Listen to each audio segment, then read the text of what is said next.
sure I got everything muted on the other windows I have open. Okay. Still getting used to some of these things. Well, I guess it's muted. It's got the... Oh, all right, good. That one's good. Nice. All So right. we're live. I'm sorry, what was that? I said, looks like we're live. Yeah, we are. Hello, hello, hello. Welcome to WyzGyz Entertainment. This is your host, Wyman. We are here and we are joined by our special guest, J.Crager. Howdy. Hey. All right. He is the creator of the book Hammer on Indiegogo. Correct me if I'm wrong, we're in the second 30 days of funding. Correct. We are in the second 30 days. We have 17 days to go. We're just over $8,180. I'm shooting for the 15K mark. I'm hoping to reach that goal so that I can give a third book to everybody with a Glenn Fabry cover. Yeah, that would be so awesome. And actually, let's go ahead and play the trailer. Cool. Asgard has fallen. Ragnarok has come.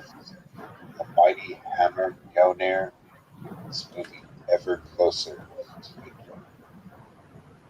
The hammer seeks a new master. So we don't see it, Wyman.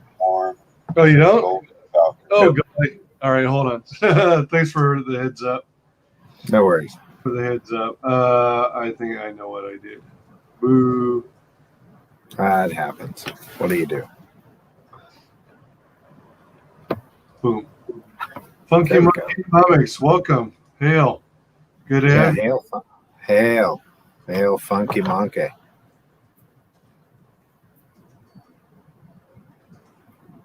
Quick questions in the chat, y'all.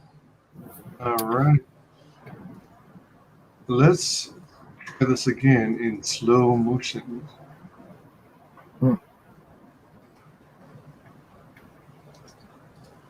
Asgard has fallen.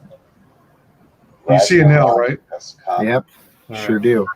Hammer Mjolnir is moving ever closer to Midgard.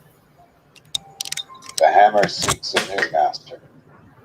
This one in the form of a golden Valkyrie by the name of Star.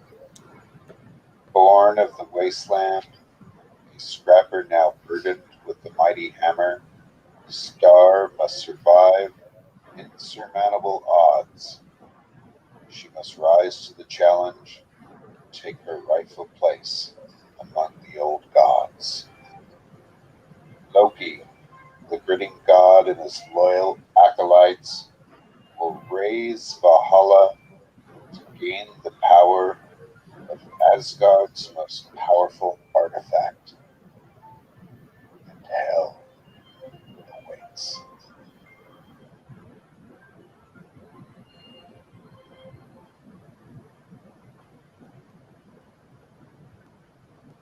Very cool. Thank you, sir. All right.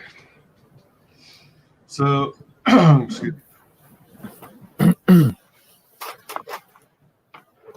So we are, as you mentioned, presently, we're getting close to 10,000. So we're definitely on our way to getting to your ultimate goal of 15,000. That would be cool once we reach that. Yep. Because everyone wants an extra book. Oh yeah, extra book. You get a 11x17 Benitez poster. You get when you order, you already opened a stretch goal, and the stretch goal was the hammer patch. So at 8,000, we opened up the hammer patch. So everybody who orders now gets a hammer patch, an embroidered patch of the logo. And so, yeah, it just gets better. At 10,000, we get the 11 by 17 color Benitez cover poster. And then at 13, we get a bunch of painted stuff that isn't in the book as postcards, like a 5-piece postcard set with a bunch of art, including that Raven piece that everybody liked so much. Oh my gosh, yeah. That was so cool. I think somewhat you raffled it off in a drawing. I did. That is correct. Somebody won that already. I was so bummed. But it's a super nice piece, and I'm glad everybody kind of came out for it. So I have another piece to give away if there's some people who want to do stuff. So I'm into a band called D. Antwoord, and they're the group that did that movie Chappie. So Chappie, have you ever heard of Chappie? I've heard of Chappie, but I haven't seen it. Okay, so 2 characters in it are Ninja and Yolandi. This is Yolandi. Yolandi is part of a South African band in real life called D. Antwoord. So I did this painting of her that I want to kind of finish up a little and add a little bit of a smidge of a background to. And, it's kind of post-apocalyptic themed. Obviously, she kind of looks like she would fit in my world. So I decided to kind of paint it up and give it away as a little thing today. If we can get a bunch of backers, we'll raffle this thing off. Wow, what a trip. Wow. So what's the name of that character again? That's Yolandi Visser. It's the half of D. Antwoord. It's a South African band in real life that it's a rap band. And her name is Yolandi, and her husband's name is Ninja. Oh, okay. It's a married couple group. Right. Well, I don't know if they're married now still. I'm not sure. They have a kid together. They tour together. So you can look them up. It's D. Antwoord, like die, D-I-E. And then it's Ant, A-N-T. And then word is spelled with 2 O's, W-O-O-R-D. So Die Antwoord. Oh, man. And is Yolandi, Y-O space L-A-N-D-I? Yes, Yolandi. Okay. Wow. She's pretty cool. I like their music. It's kind of a bizarre band, and I every once in a while I'll paint like pictures of them. So. Oh, really? Yeah. I have a giant canvas in my room that I'm gonna do a painting of her, like sitting on this chair. I'm gonna do an oil painting of her. My goodness, how cool is that? That's a trip. I don't know. I'm into some weird stuff, man. Funky Monkey Comics says, I'm new to creating comics, more of a writer than an artist. How long have you been doing art, specifically comic book art? I started right out of high school. So I got my first job when I was 18, and I'd been working towards drawing comics since I was 15 years old. Wow. Yeah, happened pretty young for me, and I just kind of kept working through it. So I knew I could draw, so the writing stuff came after. I had to learn how to make a good pacing and good stories, and then I could start developing worlds beyond that. Gotcha. And then, Funky Monkey likes that art piece you were showing. Nice. Thank you, Funky. Welcome, Paul. Good to have you. Oh, you're joining us from Facebook. Right on. Nice. Right on. Post any questions, everyone, you have in the chat. so we can get them all answered. And Absolutely. back the book. You'll find the link to the book in the description of the video, but you'll also find it here in chat. If I'm not mistaken, it'll be a clickable link, a hyperlink. Let's see here. And how long, refresh my memory, how long has this book been in the making, this story? Seriously, like 2 years.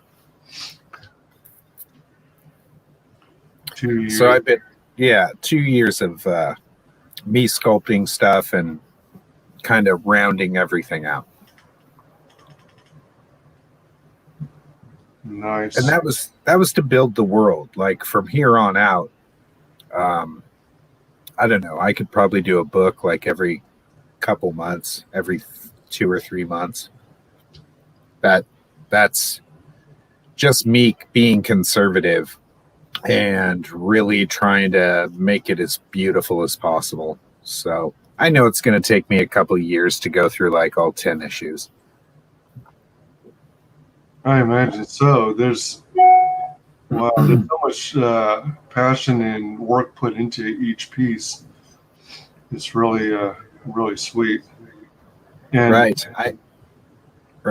I actually, I don't mean to gloat, but like I essentially want to make the best black and white book of 2020 and 2021. I want it to be so good that everybody will want to have it, but because you didn't buy it, you won't be able to get it, and you'll have to wait till I make trade paperbacks or whatever.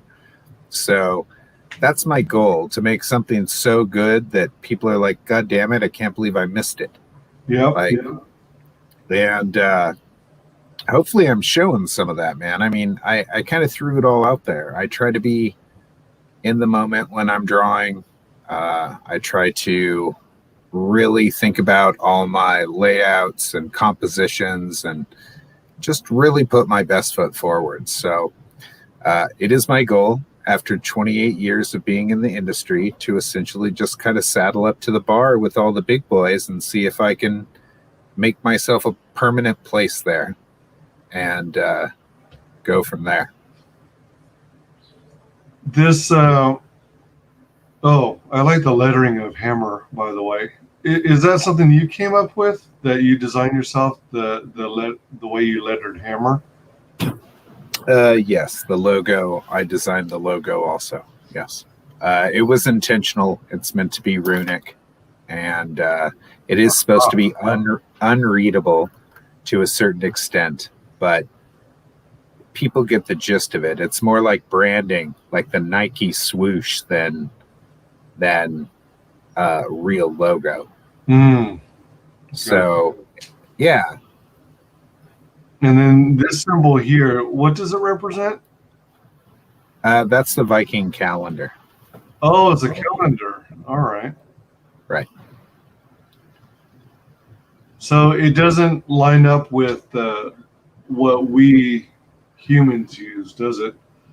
No, the only thing that lines up is the days of the week, man. So the days of the week are essentially named after Nordic gods. Thursday is Thor's day, like Wednesday is Odin's day. Like there's literally, that's where our days of the week come from. And would each of these symbols at the ends of the, I don't know, spires or spokes represent like a month, or does it represent something else?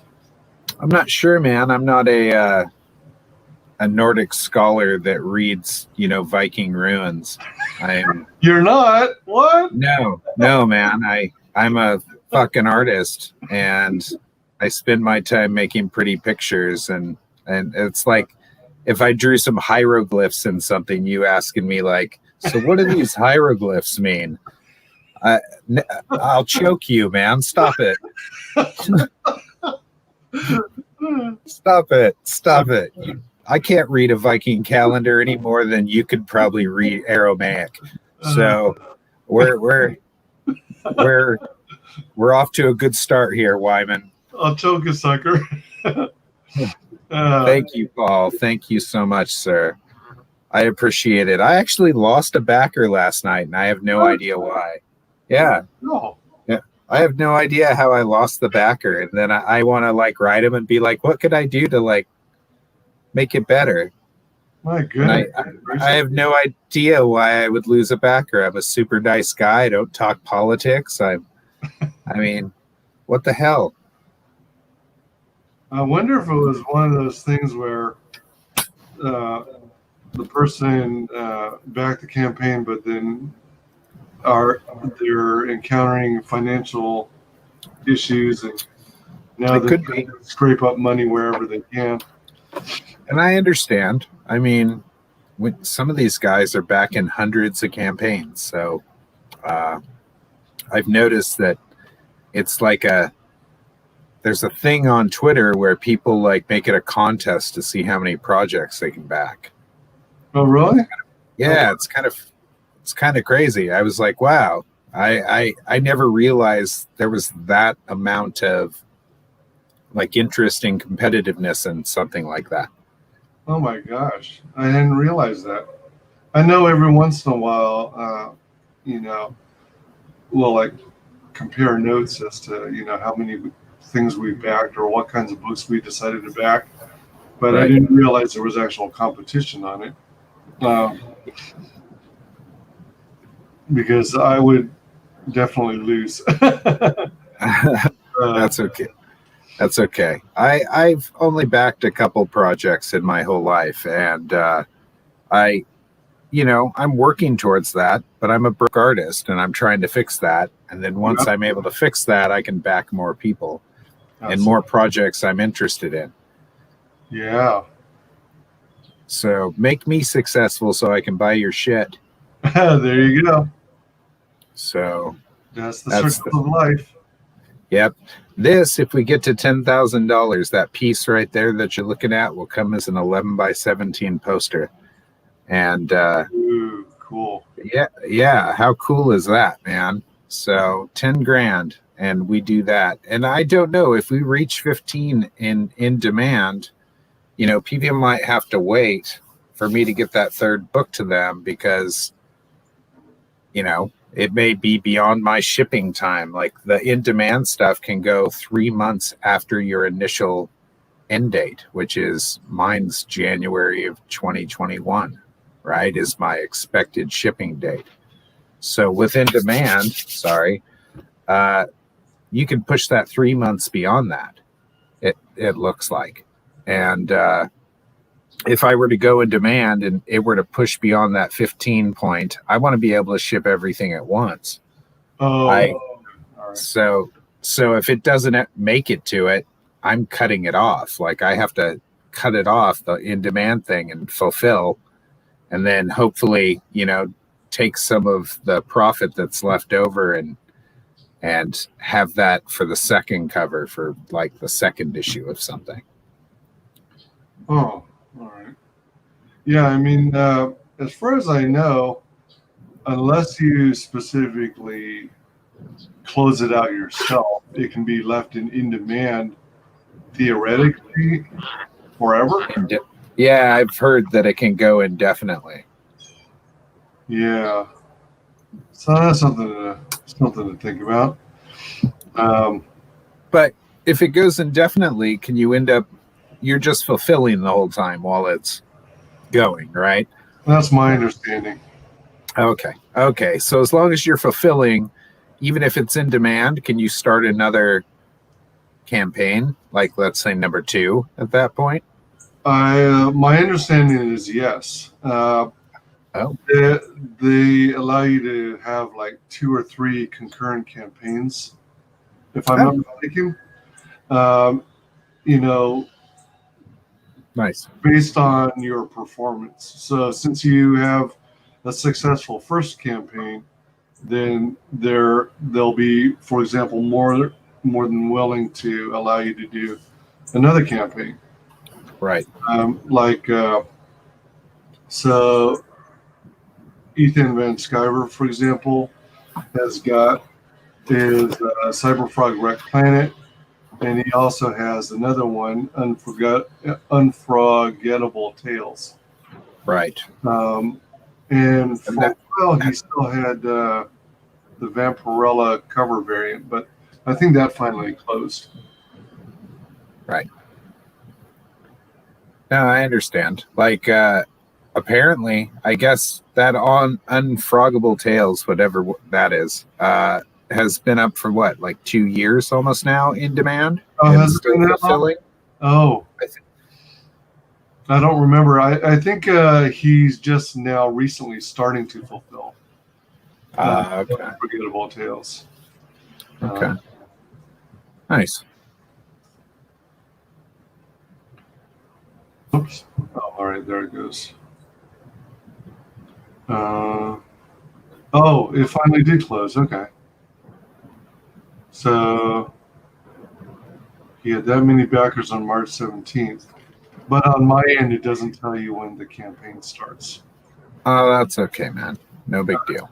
I had to see whether there are any tools that outsiders who don't have campaigns might be able to collect that kind of data.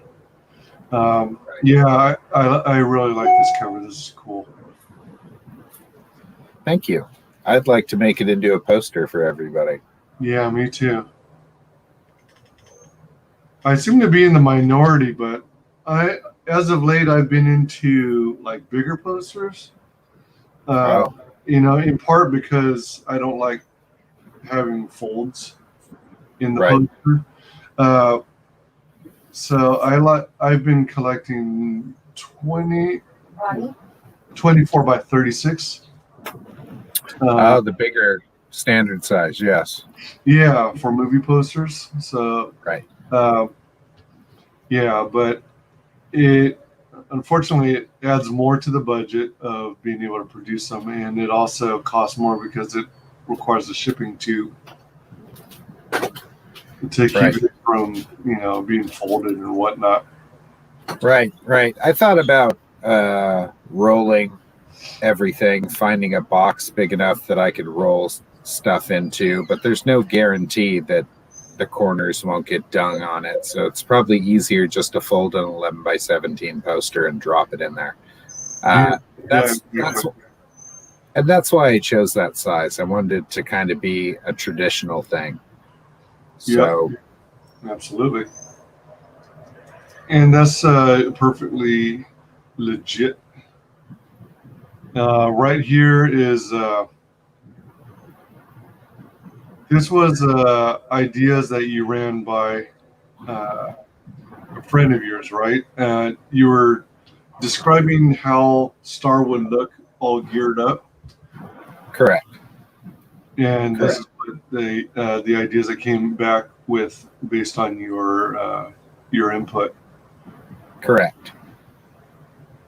And then, if I remember correctly, this ended up being the final version anyway. You didn't have to really tweak it at all because we didn't. It was very he nailed it. Like I gave him whatever he needed to use, and then once he did it, I made one suggestion, but he had already thought about it because he kind of knew I was going to say that to him. Well, because he knows me, man. I've known him since we were like 13 years old. So when we deal with each other artistically, he knows my aesthetic, I know his. And so, yeah, I played to his strengths. And then he, satiated me by knowing that I would, even if I'm playing to his strengths, like he knows I'm going to want certain things. So he can read me well enough to do that. Right. Yeah, it's the advantage to working with somebody that, you've known for almost the entirety of your life. 35 years, something like that. 36 years. That's kind of unheard of nowadays to have a friendship that long. that lasts the test of time, and I guess coincidentally, you guys both ended up in the same industry.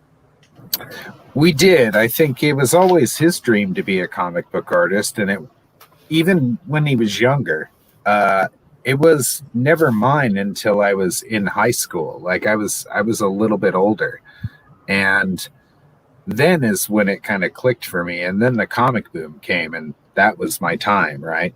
So, it was interesting. I got into the industry before he did, and then I just started taking him to cons. I took him to San Diego, and he started doing his own thing. And shortly thereafter, he ended up at McFarlane, like for several years. Yeah. Dang. Yeah, he did his thing at McFarlane in like the toy end of the pool, and he was developing something for Todd, but Todd was reducing his staff, and he let go of a bunch of people.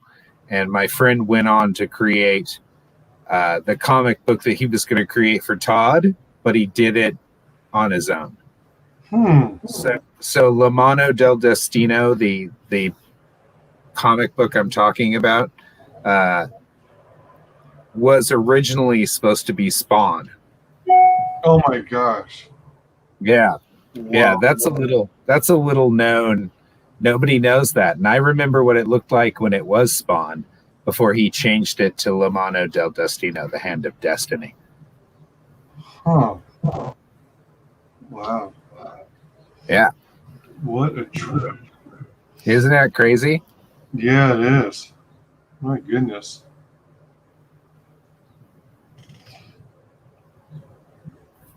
Behold, star of Asgard and her mighty hammer. Full on.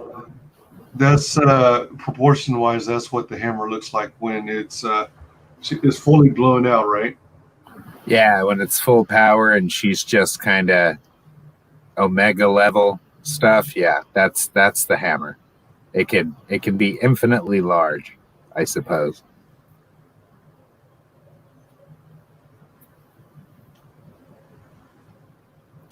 It's a cool piece. Jason Gonzalez did that. Like, it's a real physical drawing too. All the letters are hand drawn. Those aren't computer letters. Those are hand drawn letters. Oh wow! Yeah, like that piece physically exists, which is great. I because I have to buy it from his ass. You haven't already? He's still holding on to everything. He lives in Arizona, so I got to see him, and then he'll probably come out here or something, and we'll exchange stuff then. That'd be cool. Yeah, totally. That's gotta be pretty awesome up front. I mean, up close. Oh yeah, I made him do them all physical. Like usually he pencils stuff and then inks it digitally. I told him not to. I told him just do them all physically because I wanted to buy them off him after we were done. And he was like, "Oh, okay." So all his pages will exist physically, and I'll have all of them. Nice. I'm more excited about owning his stuff than anything. Yeah, I can't help but wonder what his technique is to fill in these large blocks of black, solid black. I mean, I've got to do a brush, a big chisel brush. Oh, all right. Cool. Yeah, tell us the story behind this piece. So, Jason Lennox is an artist for the Lords of the Cosmos. I believe it's a mini series of books that he did in the last few years. And he's an accomplished artist. He had sent me something, and he had asked me if I wanted to use it. And I looked at it, thought it was a really nice piece. I thought it was a good composition. And I told him, hey, I'd like to use it in my book, but the pencils of it were really sparse. Like there wasn't any tones, there was no background, there was nothing. Like it needed to be like brought up a bit in as far as the line work on it and stuff like that. Like it could stand as its own as like a sketch, but if it's going to be a double page spread in my book, it has to be a double page spread that stands out.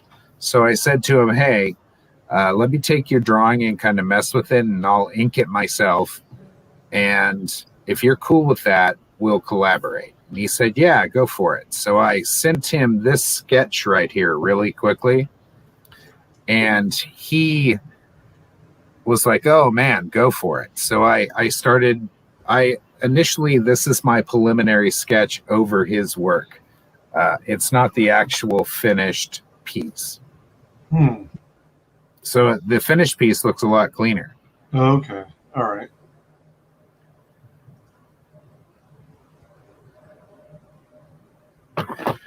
And it's not a matter of, oh, sorry. Go ahead. No. It's not a matter of replacing this hatch work in the darkness with solid blacks. You're probably keeping. Oh yeah, I'm keeping a lot of the hatch work and stuff. It's going to be very hatchy. It's not going to be all filled in black at all. Funky Monkey, thank you for backing. You did. You made up for that refunded one. I appreciate it. You totally did. I just saw that somebody backed. I really appreciate it. Ooh, nice. Ooh. Nice. I like that face on his the picture. Such a good face. I like it. It looks like he's wearing a Russian hat and a coat or something. A mink hat. Yeah. That's pretty sweet. Thank you, Funky Monkey. Yeah, we appreciate it, man. I can appreciate it. Hopefully we can get a few more backers. I'd like to rally off that really big piece. No, Funky Monkey, that I will probably send you a 4x6 like postcard that I've painted like a little drawing on of the character for you, okay? So if you don't end up winning, if we get a few more people today winning this awesome thing, know that you will get a little piece of art coming to you. An original. And painted, no less. Nice. So, any more questions? Keep going. Show me some. You're the only one who really likes to actually ask me questions. Out of all these things that I've done in the last like 40 days, you're the most in-depth about wanting to know stuff. Seriously? Oh. Seriously. You literally go through stuff that are like, why is this like this? Why is other people don't do that at all? I tend to be very detail oriented. I like getting nitpicky. No, it's okay. Get nitpicky. So if you need an explanation for something for it to kind of make sense to you, then absolutely, man, ask questions. It helps everybody else too who might have that same question. Yeah, this is way out there, but would you happen to know, I know it's got to be related to Norse mythology, but do you happen to know offhand why the horse has 8 legs instead of 4, and why there are specifically 2 wolves? I mean, when I see 2 wolves now, I think about John Wick. Okay, so 2 wolves are the sun and the moon. That's what they represent in Norse mythology. And Odin rides a magical 8-legged horse. Okay, he always has. It's just part of the mythology of it all. I don't know why it has 8 legs. It may have 8 legs because he's a giant. You know, that he comes. Yeah. Good point. Yeah, he's a giant. You know, the mythical creatures that they ride are very much just that. Like, they don't have to have a reason why they have 8 legs And on top of that, like, why is there a giant freaking wolf in the thing? Like,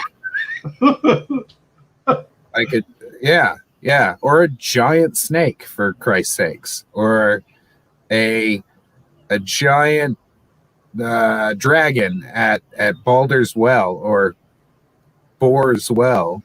All these things. It's part of the mythology and the idea of it. I have no idea why it would have 8 legs, but I know it is precise to the mythology. And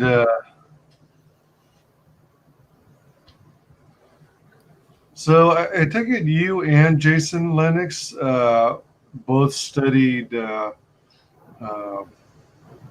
what's the term? Shoot.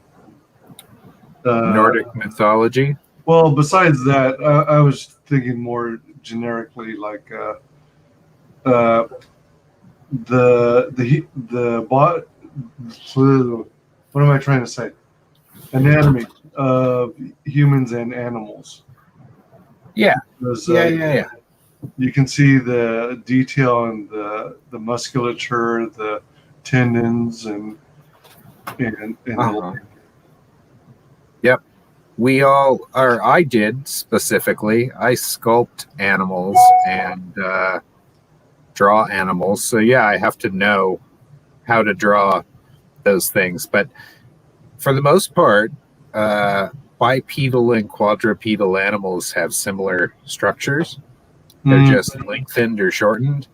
So once you figure out the proportions of certain things, it's really easy to do. Gotcha.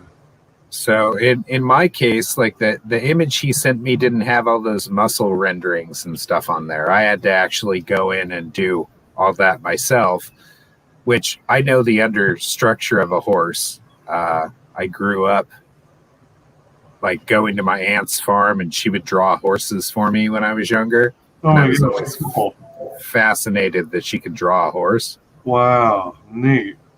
And so I remember when I drew my first horse, and she was like, "Oh, that's good. It's better than mine." And I was like, "Yay, I finally did it."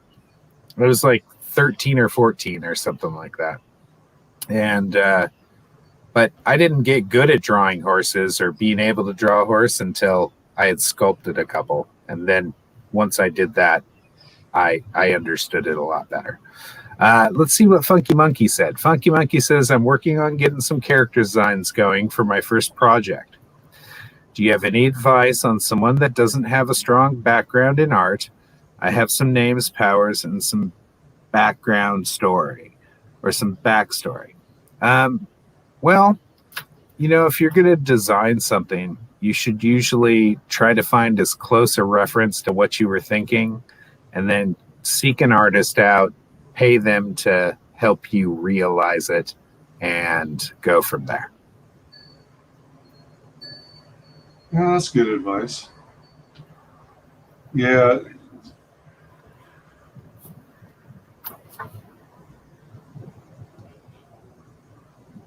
At first, I thought I had something to add, but I really don't. It's okay. It's okay, bud. Oh, man. No worries. No worries.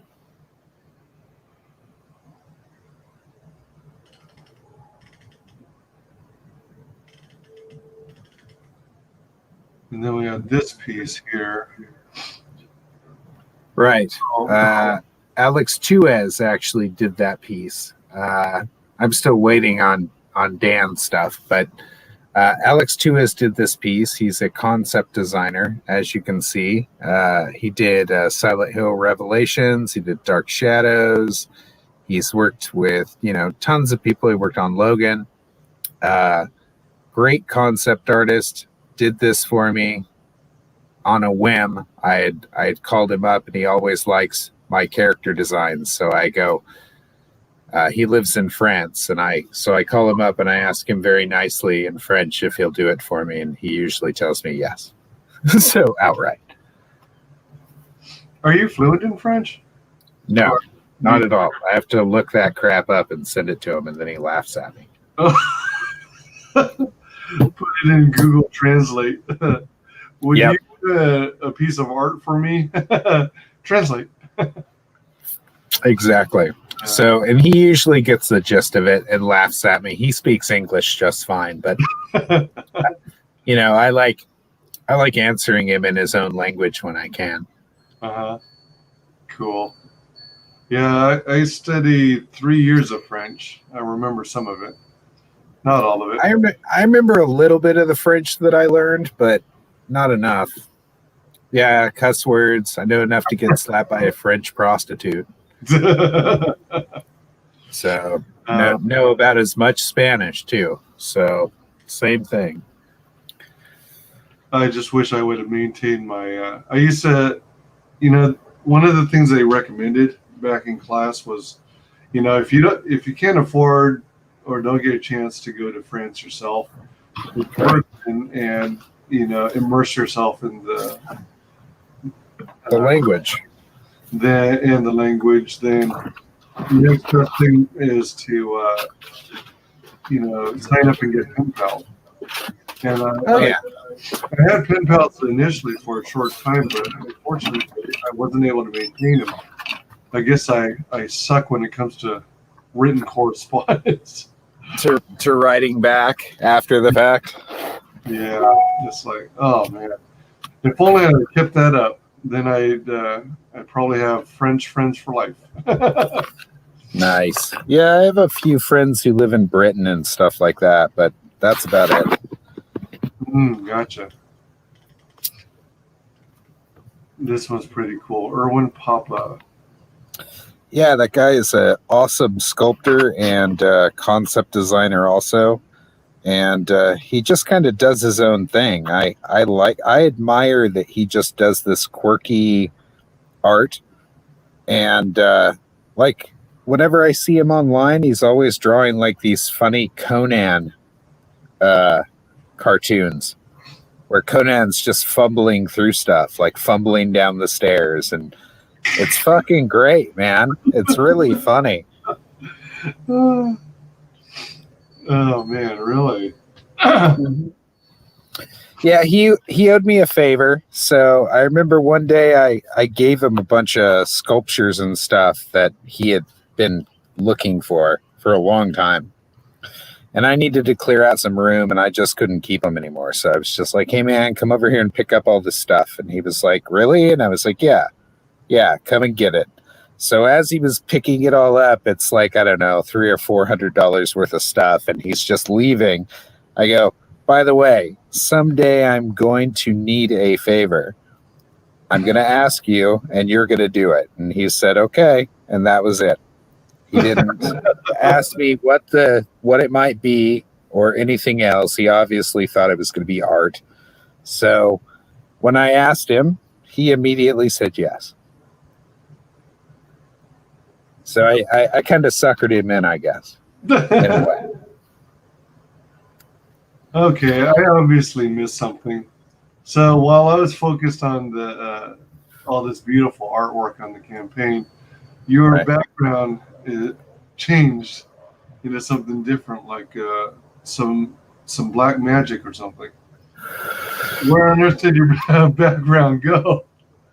Oh, I went outside of my house. Oh. I picked up my laptop that I'm doing this through, and I physically walked outside, and I'm not in a tent. I'm more like under a what are they called? One of those stupid coverings. Oh. And it's like a big old Coleman Ozark propped up opening of a tent. Oh. And I come out here and smoke and stay out of the sun. So gotcha. Right on. So I came out here while you were talking so I could have a cigarette. Hey, that's fine. Funky Monkey says, sorry, meant to say advice for someone. Typo. Thank you. Yeah. Advice for someone. Working. Well, it's referencing back to this one. Right. Okay. We're going to getting some character designs going for my first project. Do you have any advice on someone? For someone, yeah. I believe I answered it. So yeah, I said try to find as close as a like character that's already been designed that you kind of want to lean towards, and then go find an artist and just work it out with him. So if you're not artsy, I suggest doing that. And that doesn't mean you have to share it with him. You can just fucking pay him to do it, and that's it. He can walk away after that. It's not a big deal.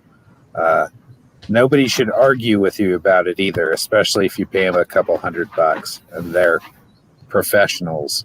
They'll usually just give you the thing. Be like, oh, is this what you wanted? Okay. And then you go to another artist and you do the same thing if you want a different design or you want to, that's how concept art works in a way. Like you hire an artist to come up with a bunch of different concepts for you.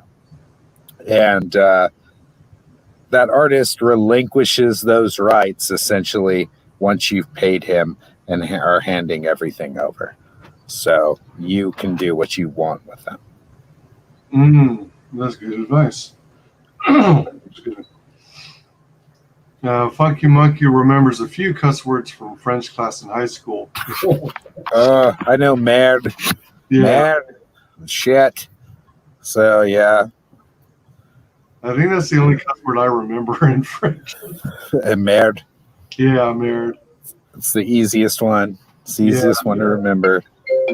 Oh, dear. What the heck? Getting that phone call. Yeah, excuse me for a minute. Do it, man. Feel free to chat.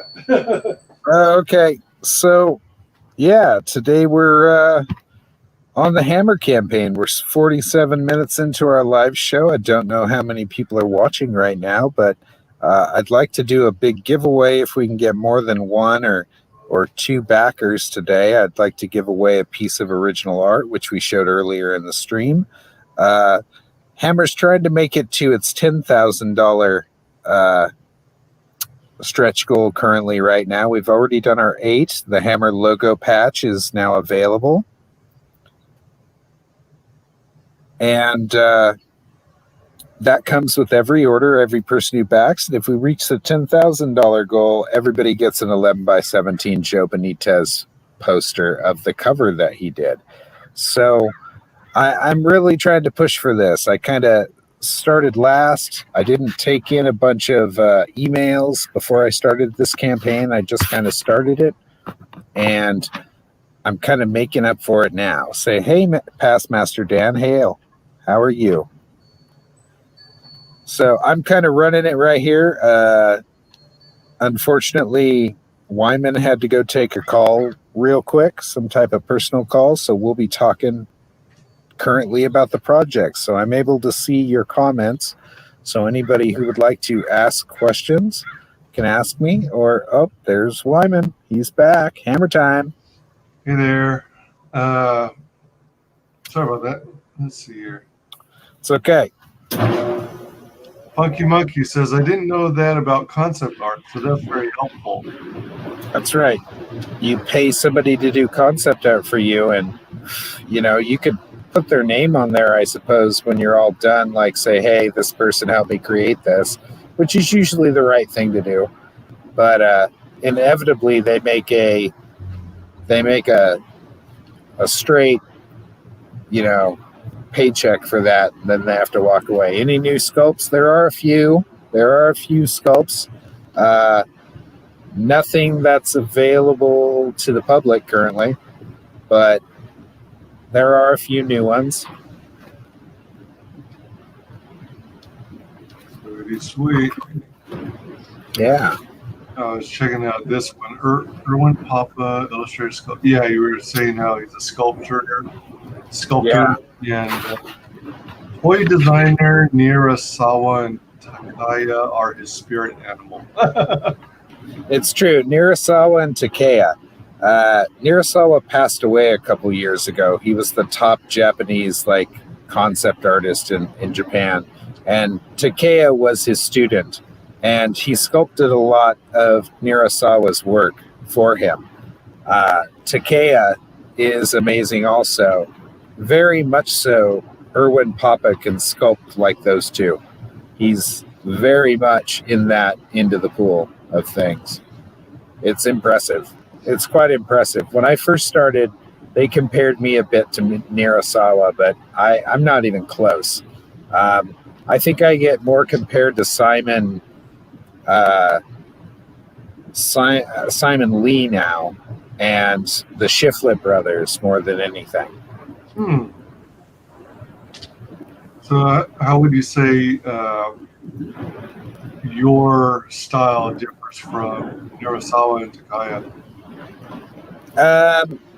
They have a meticulousness to them that doesn't apply to me. When I first started out, I kind of felt like that, where it had to be super meticulous. And then as I started sculpting, I realized that it doesn't have to be super meticulous. It can just be good form. And it doesn't have to be completely 100% rendered perfectly. It can just be the form. It doesn't, like Rodin used to do, where he would chisel away that what wasn't the figure, and even if it was rough, it still looked like a figure. I lean more towards that. I kind of lean more towards implying something than actually finishing something. Oh. So that's kind of where I'm at, and that's the concept art part of me. Simon Lee fits in that into the pool. He'll sculpt something and it'll be rough, but it'll be enough for you to get the gist of it and to understand where he was going with it. So and the Shiflett brothers do the same thing. There's this roughness to their work. And I think that just comes with wanting to produce more and produce faster. Gotcha. Past Master Dan says that shot of her alone is enough to motivate you. Nice. Nice. Thank you. Thank you, sir. I know you've backed me already, Past Master Dan, so I really appreciate it. Thank you so much. Such good pieces here. As you mentioned and touched upon earlier, the logo patch is included because we made the $8,000 stretch goal. Correct. Really sweet. We're shooting for 10, but ideally we want to hit 15. 10 would yield an 11 by 17 color poster of the exclusive Joe Benitez cover. That one was over here. Oh, come on. Shoot. This one right here. Del Joe Benitez. Color cover with John, is it Livesey? It's Livesey, yeah. Livesey. Inks. I like the color palette selected here too. It's enough to make her pop, but it's like, I guess it sort of looks like dawn, but it might be dusk. I don't know. Yeah. I tried to, when I colored it, really get that effect where there's something in the air, like the air has a grainy quality to it. Something that I saw in the Mad Max movies, like the last Mad Max movie had like a dirt layer to everything, and I literally wanted to emulate that really dusty kind of pushed back thing going on, where the background got pushed into the background that pulls her forward. So when I colored it, I really tried to do that. Very cool.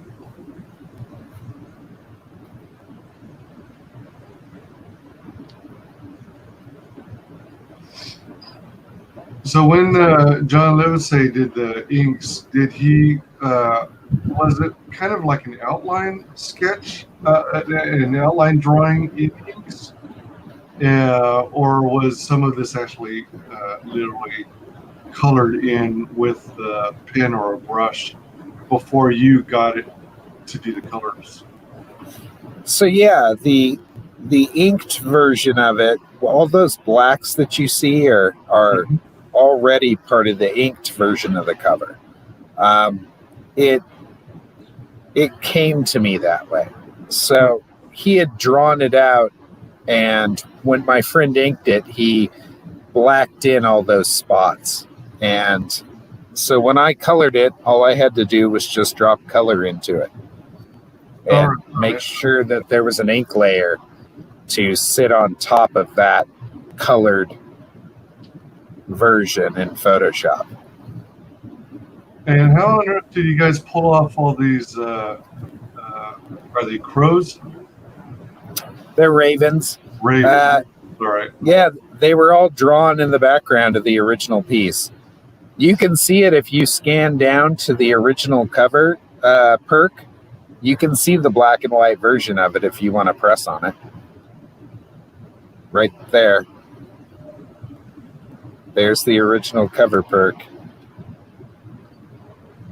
So that's how it looked in black and white. So even the ravens were solid blacks. Correct. I had to color hold them to push them back. Yeah. Fancy schmancy. Yeah, that is so cool. Because it threw me off because, when I think of inks, it's going to be dark. And it's like, it made me wonder, well, did he ink Star but left everything else, all the ravens and pencils? No, everything was inked completely. Wow. And then I have to color hold everything in the computer while I'm coloring it to push it in the back like that. What a cool effect. Yeah, I did a gradiated color hold is what I did. Yes, it creates atmosphere, Pastor Dan. That's correct. Yeah, definitely like and share. Absolutely. Oh, man. There's like so many pieces to it. And then we've got here. Oh, actually, hold on. You're on jumping ahead. Yeah, so that's the Joe Benitez cover. That would be at the 10,000 goal. Stretch goal. Everyone gets an 11 by 17 color poster folded in half. And then we've got a 13,000 stretch goal, which is a postcard set of 4x6 high quality stock with painted hammer art. So that includes that Raven piece that everybody liked so much. Oh my gosh, really? Cool. Yeah. So if we can get to 13, everybody will get that as a 4x6 card, or for whatever that is, 4x4, 4x6. And it'll have that piece on it, so everybody will be able to get it. Although you won't have the original, yeah, you will have that card. Yeah, that's true. I was about to say, you're rubbing it in. No, I'm not trying to, man. If everybody wanted it so badly, then they need to get us to 13,000 and they can have a print of it. But I mean, that's the best I can do for them right now. Yep. Let's see. At the 15K, the desired stretch goal. Yes. You get a hammer sticker set. How many stickers are part of that set? I haven't decided yet. So it could be 4 or 5 is what I'm thinking. So it'll have like a hammer. It'll probably have the logo. It'll have a Loki. It'll have a star. And it might have a gasser. All right. Sounds like a nice collection there. Yeah, little black and white ones you can go stick on people's doors or something. Or cars or random buildings, whatever. Yeah, to remind everyone to backhammer. Backhammer, darn it. Back it and make this possible. Yeah. With an exclusive Glenn Fabry cover added to all orders.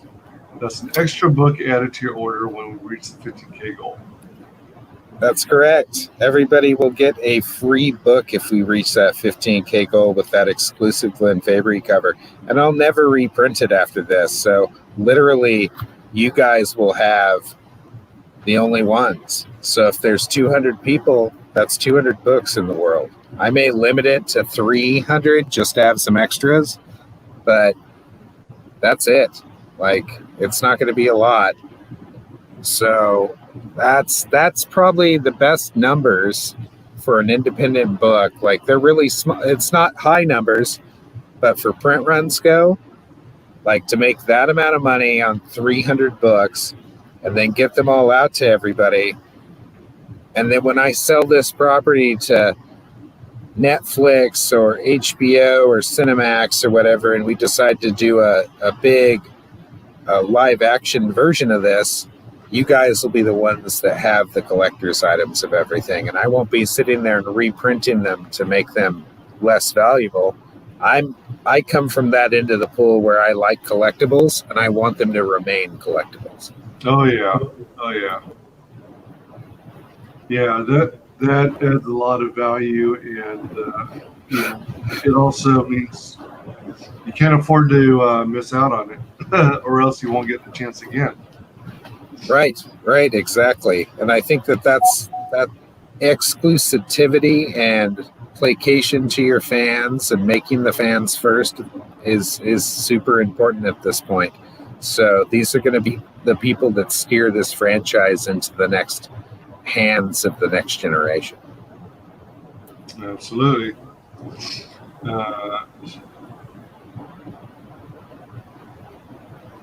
Sweet. And then you break out into the story of Hammer. Right. Go ahead, you were saying? I was just saying correct. So the world has essentially fallen apart, and very few towns exist anymore, but this is one of them. And they're selling meats. We don't know what it's made of. We don't know if it's human or not, or lizard or whatever. And Star is making her way into this town after essentially losing her car and having the hammer for about 6 months and have been chased down by the Dragar. And she's wounded and being hunted all at the same time. So when she stumbles into this town, she's very weary of what's going on, and knows full well that she may have to protect herself and the hammer.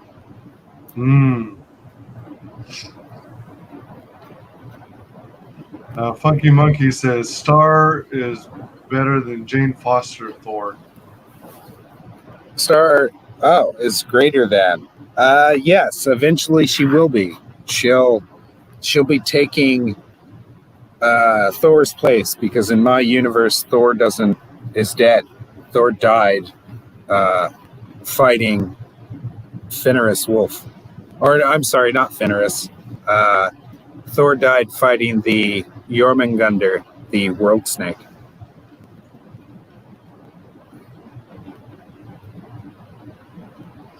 I used to think it was impossible to kill gods, but I guess it is possible.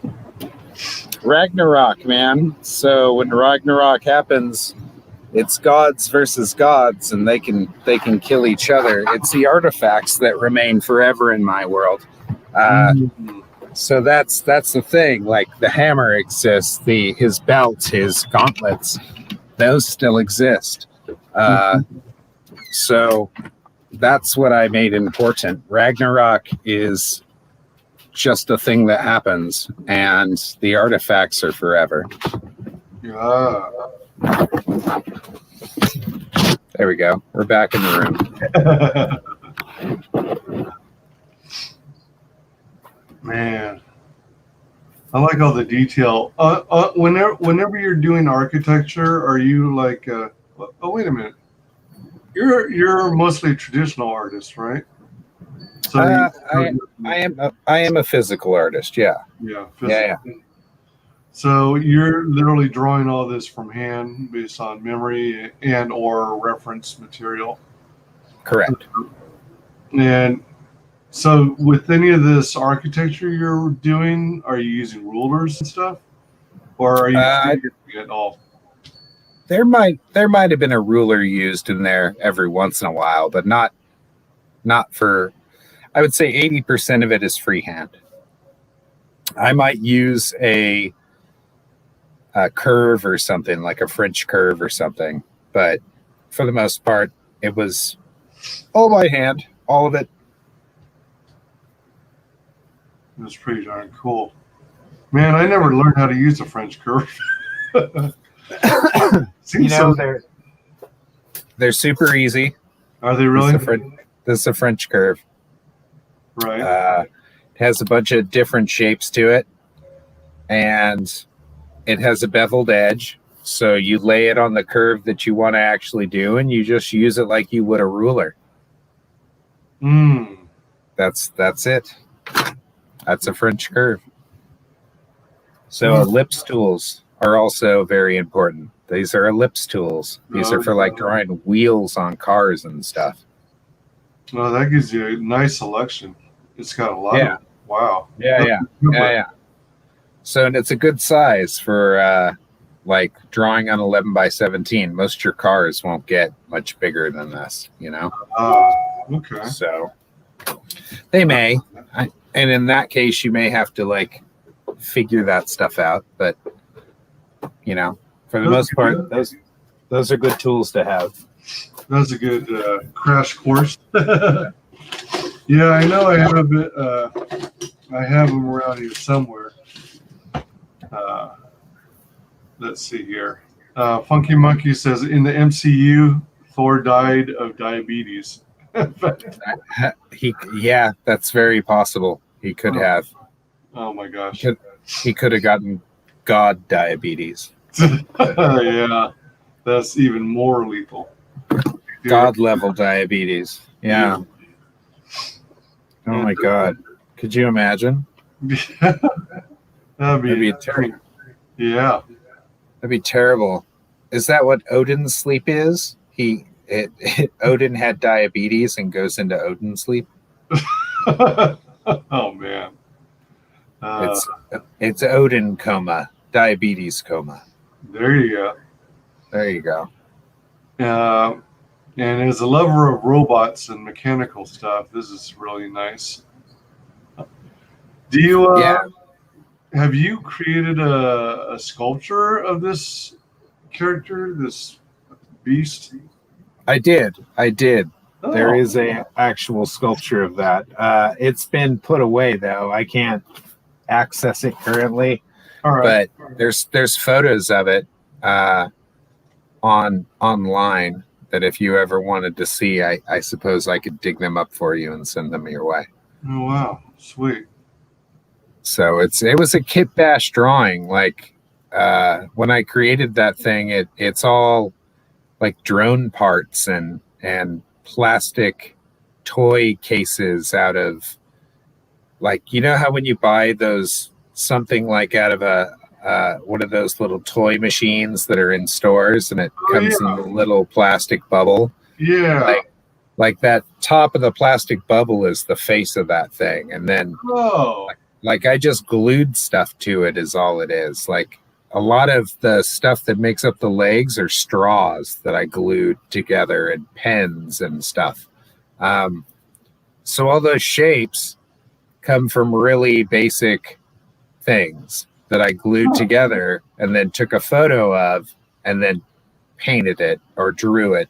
And this is what you end up getting. You know, you end up getting something that looks realistic because I understand kind of how to put those parts together in a way to make it look like they work. Wow, nice. Very cool. Thank you. Then we got this one. This is wow. Yeah, my double page spread.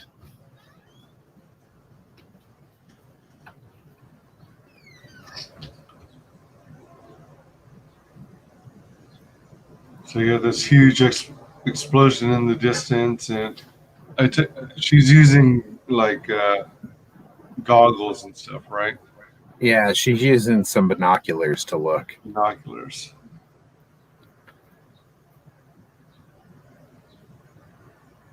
I love the VW bug. Hey, did you make a sculpture of the bug, her chariot, No. if you will? No, I never sculpted that, but I did think about buying I guess it would have been 1/12 scale Volkswagen Bug. Tamiya makes one, and I was gonna chop it and make it all Road Warrior, cut it open, put a blower in it, like do all that stuff, and then I thought about sculpting a 1/12 scale version of her so that she could be there too, and everything would be to size and stuff like that. So if I ever did, I would just purchase like an old 1965 Bug kit from like Tamiya, and then I would chop it and cut it and do stuff to it till it looked like how I needed it to look. That would be so cool. I like seeing things like that, coming to fruition. Little dioramas of stuff like that. Yeah, Dioramas are fun. they are. They absolutely are, for sure. And here's another piece of her alone with the hammer. Yeah, quick drawing of her. That was kind of like a character sketch I wanted to kind of work out real quick and see how everything worked out.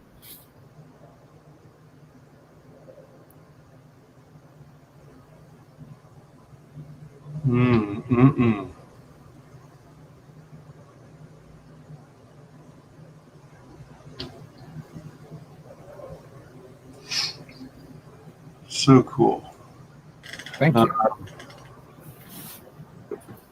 Yeah, I think people on previous streams were remarking how much they enjoyed this this page with these panels of the Mjolnir zipping back and forth across moons and planets. Right. They had mentioned how I made the panels lopsided to kind of mess with the idea of things moving quickly and not having it be so sterile looking, by giving it just that little tilt on that one, it breaks that up enough to keep your eye moving and following it. Like I thought about just leaving it as a single page spread, but because I'm writing a poem over it, I needed it broken up a little bit. So just to kind of help with pacing. Yeah, it works out really well. The addition of the angle, the different shaped panels really works.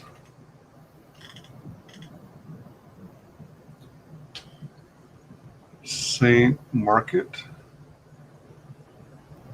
Yeah, Market. Oh, then that's the diner again.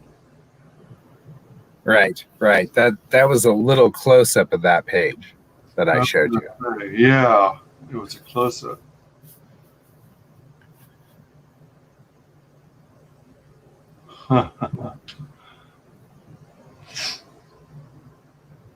Telephone pole, mechanical stuff.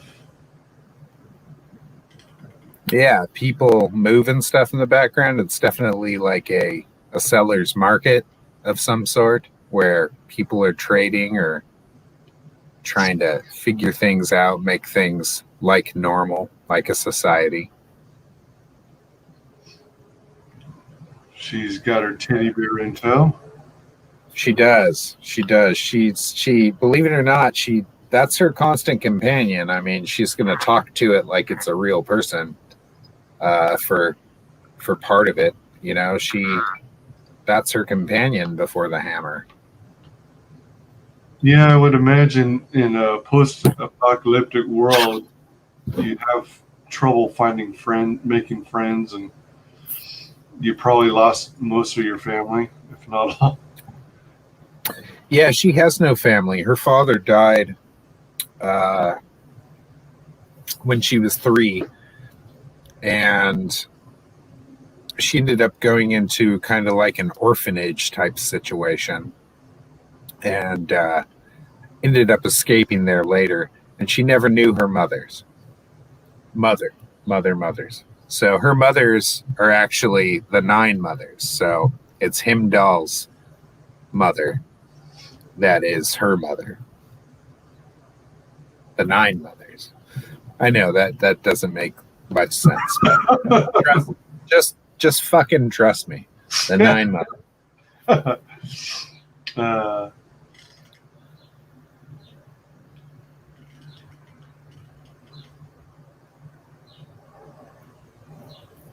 So sometimes I like to break down double page spreads like this, where they're running into each other.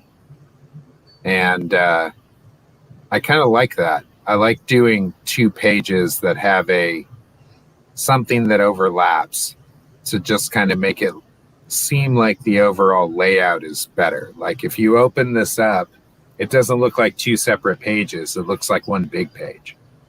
Right. And I really went for that, you know. I tried to think in double page spreads when I was laying stuff out, because every other page that you open, like 2 and 3, 4 and 5, 6 and 7, they're all double page spreads every time you turn a page, right? So you need to kind of treat it like that. If you're going to lay something out, take into consideration the whole book as a view, you know. So if a double page spread has multiple panels on it and it's interesting, it will read like this. It'll have that type of feel to it. Now, when you compose and sketched and inked this, did you literally use 2 11 by 17 sheets, taped them together, and then started on it? Yes. So the pencils are on 2 11 by 17 sheets of paper that are taped together. That is correct. Nice.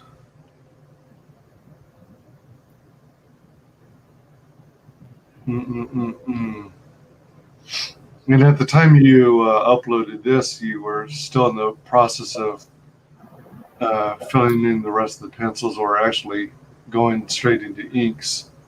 Yeah, I was in the inking process. So yes, while I was doing some of this, either I was leaving panels, like the next page that you'll see, I left a whole panel out because I don't want you seeing that panel. Yeah. Till the book, right? So there's certain things that were done on purpose and certain things that were done like where I had saved them before I had gone farther on them. So I created this while I was rounding out, I guess, the first like 15 pages of the book. So now I'm well beyond that. Nice. Roughly how long do you spend every day working on this project? You know, working on the pages for this book? Depends. So I have multiple jobs that I do all the time. So some days I end up not touching them at all.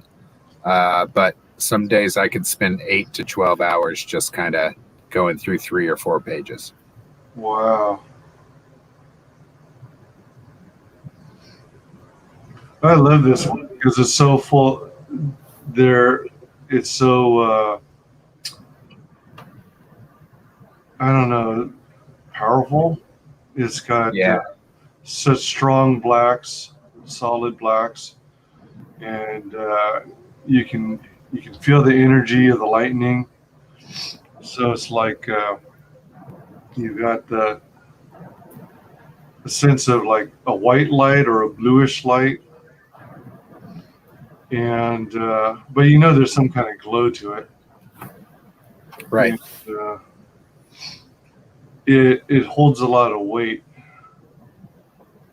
It's a good piece. It's one of my favorite pieces in the book. but there's many more to come. I mean, it gets better than this, man.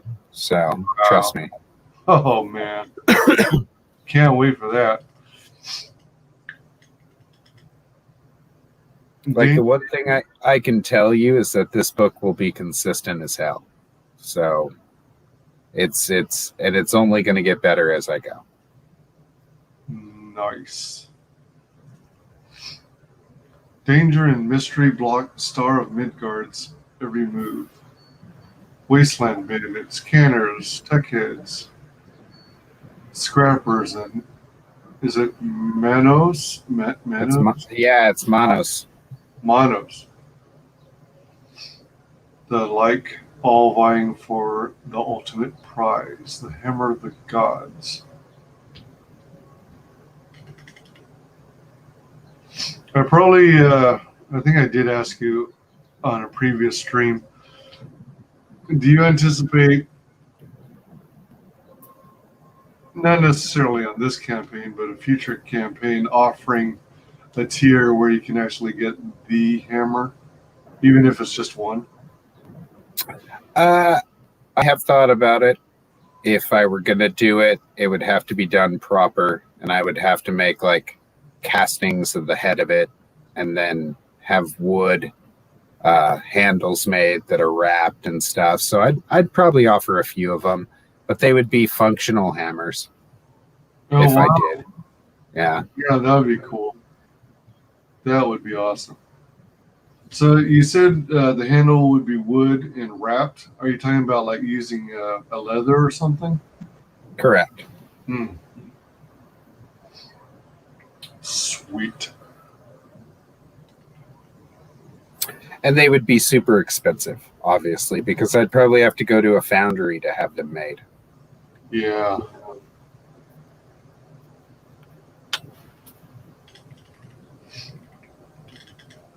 Unless you took up that skill yourself. Yeah, I mean, I could make molds. That wouldn't be a problem. I mean, I could do it myself, but it's more time than I want to spend is one. Yeah, true. So I could make easy, like I could sculpt the head of the hammer. I could make a mold. I could make a silicone, like they call it a platinum mold. By making a platinum mold out of silicon, it can withstand up to 500 degrees, which I could pour certain metals into that. Damn. And make a metal head, but it would be soft. Like, it wouldn't be hard. It would get dung if somebody hit it. If I want to have a steel-headed hammer, I have to go find a foundry that will pour me steel heads made from a mold that they'll make. And then, the rest of it I would have to do myself. I would have to grind them and get them all nice and pretty, and it's just too much work, man, at that point. I mean, I could cast a plastic version that looks real, but it would never have the weight and feel like a real hammer that you could use, I want it to look like a real hammer. I want it to feel like a real hammer. I'd love it if somebody could use it as a real hammer. If somebody broke into your house, you could bludgeon them to death with it. Whatever. That could be an option, but right. I don't know. We'll see. Things have to get a little more popular, and of course, stuff like that could happen. If I start making hundreds of thousands of dollars, you can expect a hammer. Right. But currently, if we get to 15,000, we can expect another comic.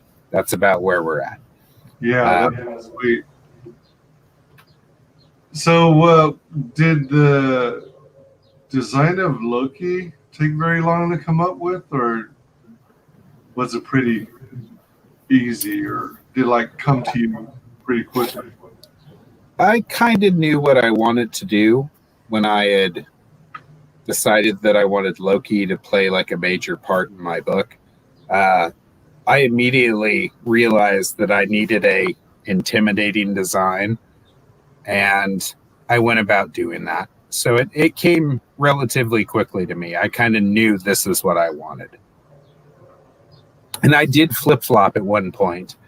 I was just going to make it like a mask, like a mask without a skull face. It was just going to be a smooth mask. So imagine a smooth mask with horns coming off of it. Oh, all right. And I was just going to do that, but instead I decided to put a skull face on it. Wow. All right. Cool. Right. And I think it lends itself like to Loki, like the grinning god. He's constantly a jester, but he's also like super an asshole. Like he's mean. He does stupid shit and he gets people hurt. He gets them killed. And he laughs the whole time about it. Like he's not a nice guy. He's an asshole.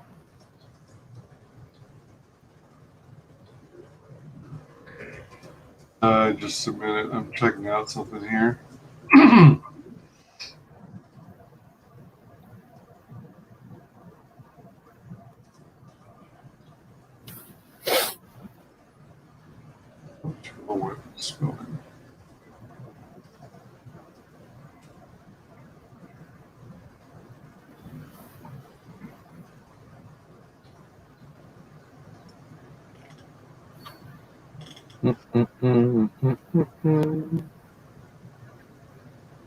It's a pencil sketch I did of Loki.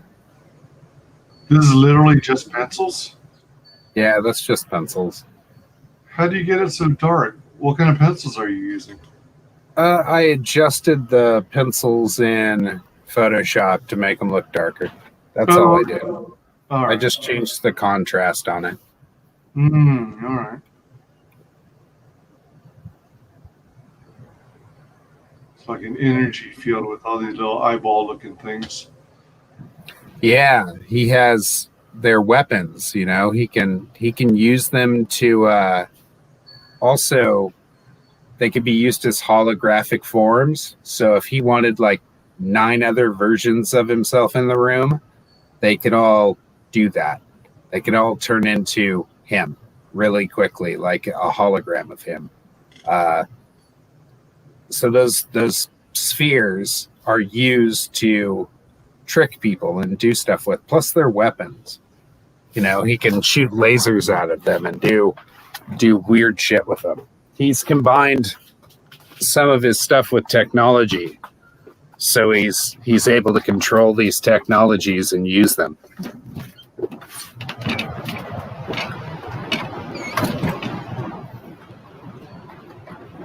We're back outside.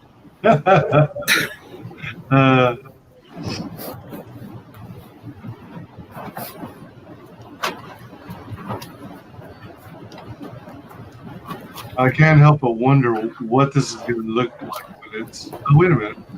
No, it's going to be black and white. It's a black and white book. What am I talking about? What it might look like in color someday. Yeah. Eventually, once I get a couple issues out, I may consider coloring it, but it's going to be very special if I do. Like, the colors are going to have to be unique. They're going to have to stand out. I don't want it blending in with everybody else's work. It's easy enough to do that 90s Top Cow style of coloring and for all this beautiful artwork to get drowned out by that. And I'm not going to let that happen. Right. So good. That's my biggest thing about it. Like, I'm going to have the best black and white book in the next year or two for sure. And I want to definitely make sure I do. And then when I do color it, I want it to be so unique that it stands out as much as my black and whites did. Nice.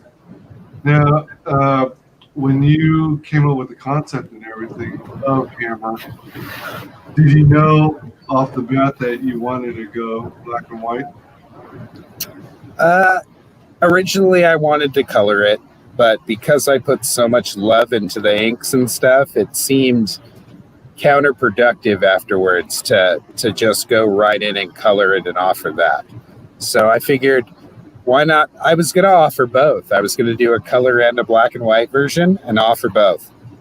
And I decided against it completely because I wanted to see what I could do with a black and white book because I love black and white. Yeah, black and white books are cool. I like color. I like black and white. I guarantee you'll never see another book like mine. So there's no way. There's no way. I've been doing this for too long. They don't exist anymore. These black and white type of books don't exist anymore. And I'm gonna fucking bring it. I'm gonna bring it back, damn it. For sure. That's neat. Is that pronounced Jotun or Jotun? Jotun. Jotun means giant. Means the word giant in Nordic.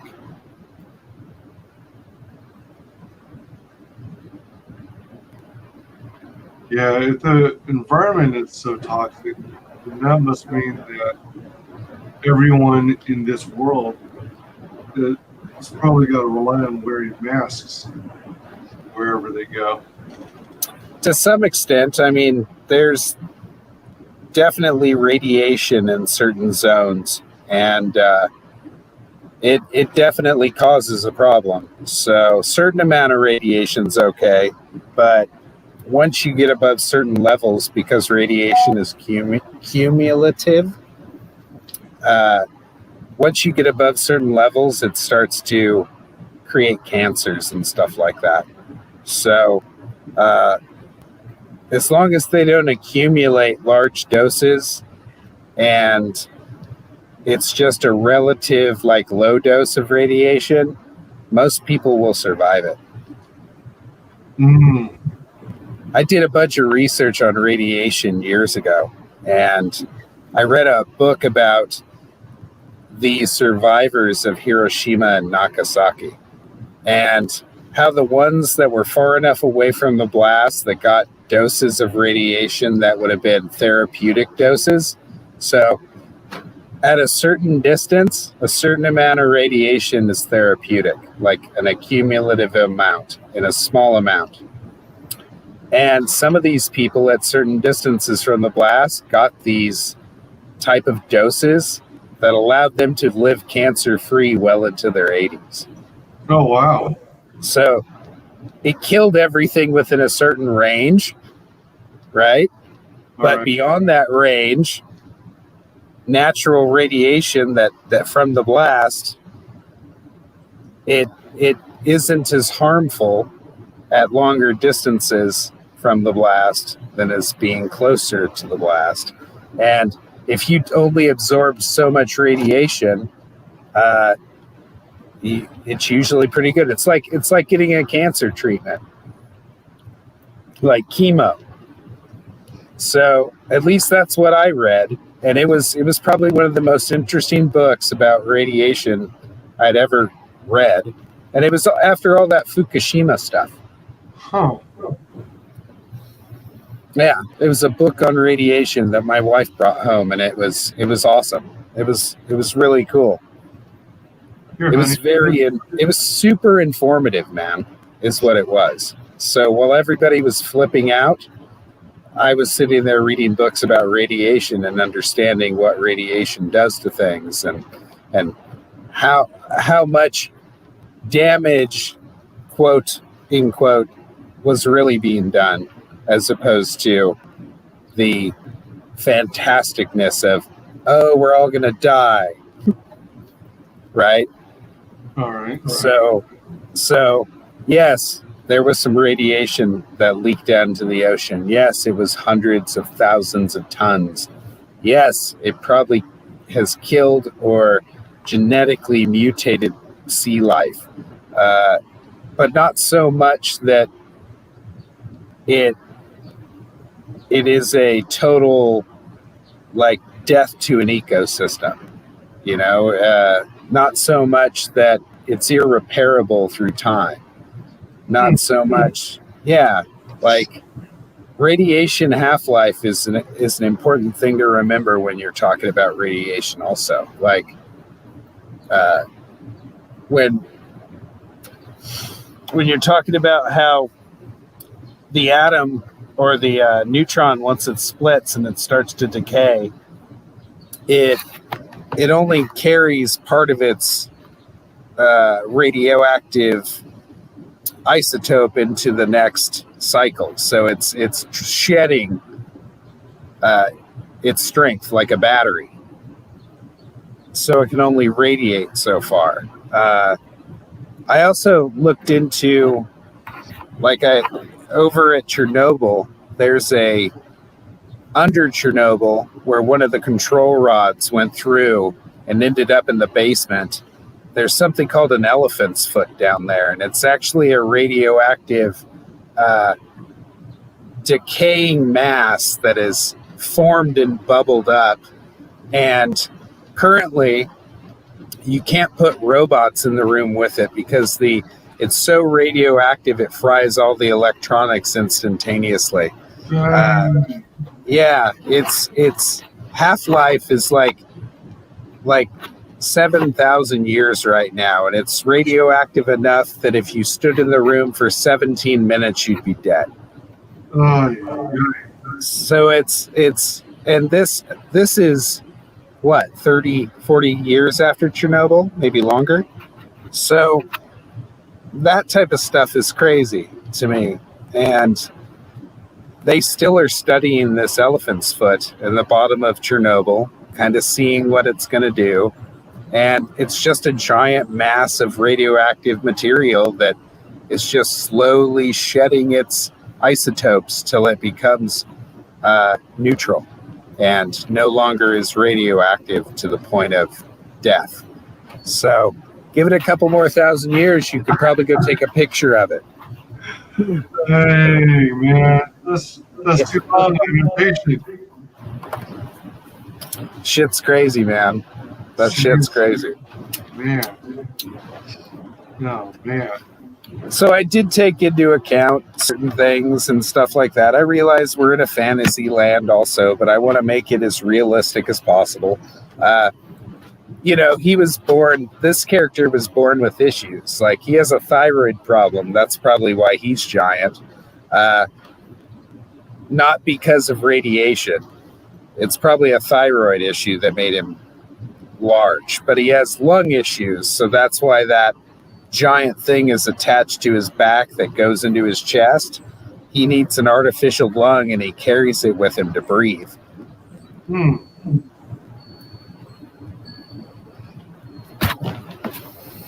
Anyways, I get into some of it, but I try to rationalize some of my designs by coming up with backstories and, ideas that will apply to the wasteland. Hey, Stefani. Hello. Welcome. Good to have you, Stefani.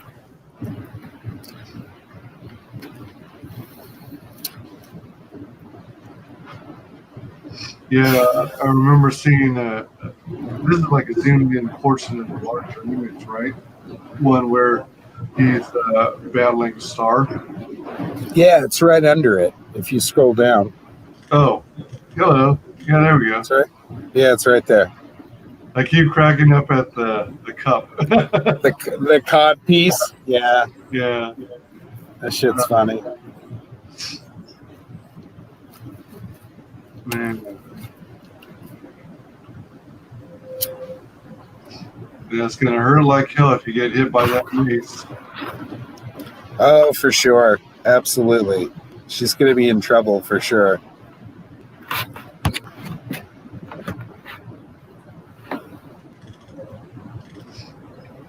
Then we have the Dragar, right? The Dragar, yeah. The Dragar.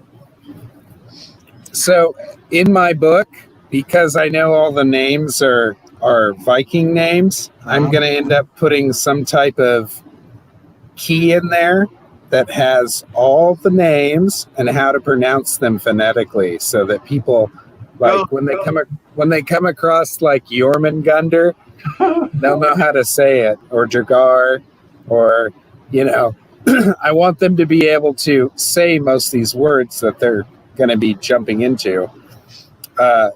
And part of you learning those words is going to help you enjoy the story more, man. Because if you're literally fumbling through the story because it says Jormungandr like 3 times, it may keep you from enjoying the story. Like, fuck these big words. So I want to try to make it as easy as possible for people by giving them kind of like the vernacular in which I'm going to be doing things in. So if something says Monos, I might put phonetically that it what it is, why it's called Monos. It means hand. That word means hand. And it's a extension of the Monos are an extension of the La Mano del Destino universe that my friend Jason Gonzalez created, that is the publisher for Hammer. So Castle and Key Publications prints La Mano del Destino, that luchador comic I was telling you about. So the Monos appear in my book in the 5th issue and help star at some point. So it's a bunch of masked wrestlers who come to her aid. And I have them in the book. So theoretically, my book takes place in the La Mano del Destino universe. So for them to exist in my universe, we have to share a universe. That's interesting. So I guess theoretically, La Mano del Destino would be a prequel to all these books, even though they don't have anything to do with each other. Do you anticipate the team up kind of thing? The only team up that'll be happening is me drawing a couple monos in the book a couple of times. They come in the 5th issue and in the 10th issue for sure. Wow. You got so much of this planned out way in advance. That's great. I do. I had to plan it out and make sure it was solid before I could even pitch it and start doing these things, because it has to make sense to me. I just can't leave it open and start it and think it's going to finish itself. I had to tie up a lot of loose ends.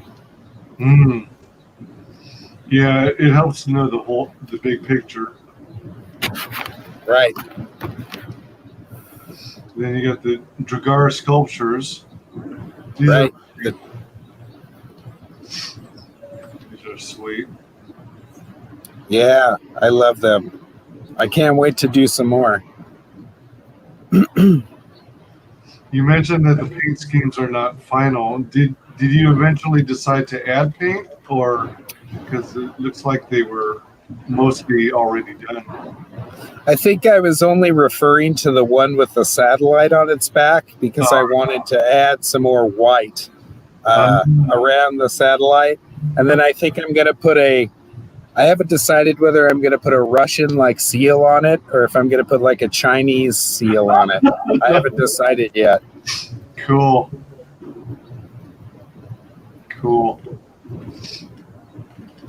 New edition, the Head of Loki perk. This will be referenced and we're using the design process of my book Hammer. All backers of this tier also get a basic go with. Oh, that probably says that Loki head. I need to fix that. It's no longer a new edition, right? It is no longer a new edition. That was supposed to be addition, ADDITION, I think. Not the music group, new edition. Yeah, you're probably right. Absolutely, I should fix that too. And then let's see, get a base to go with that Loki head. Correct.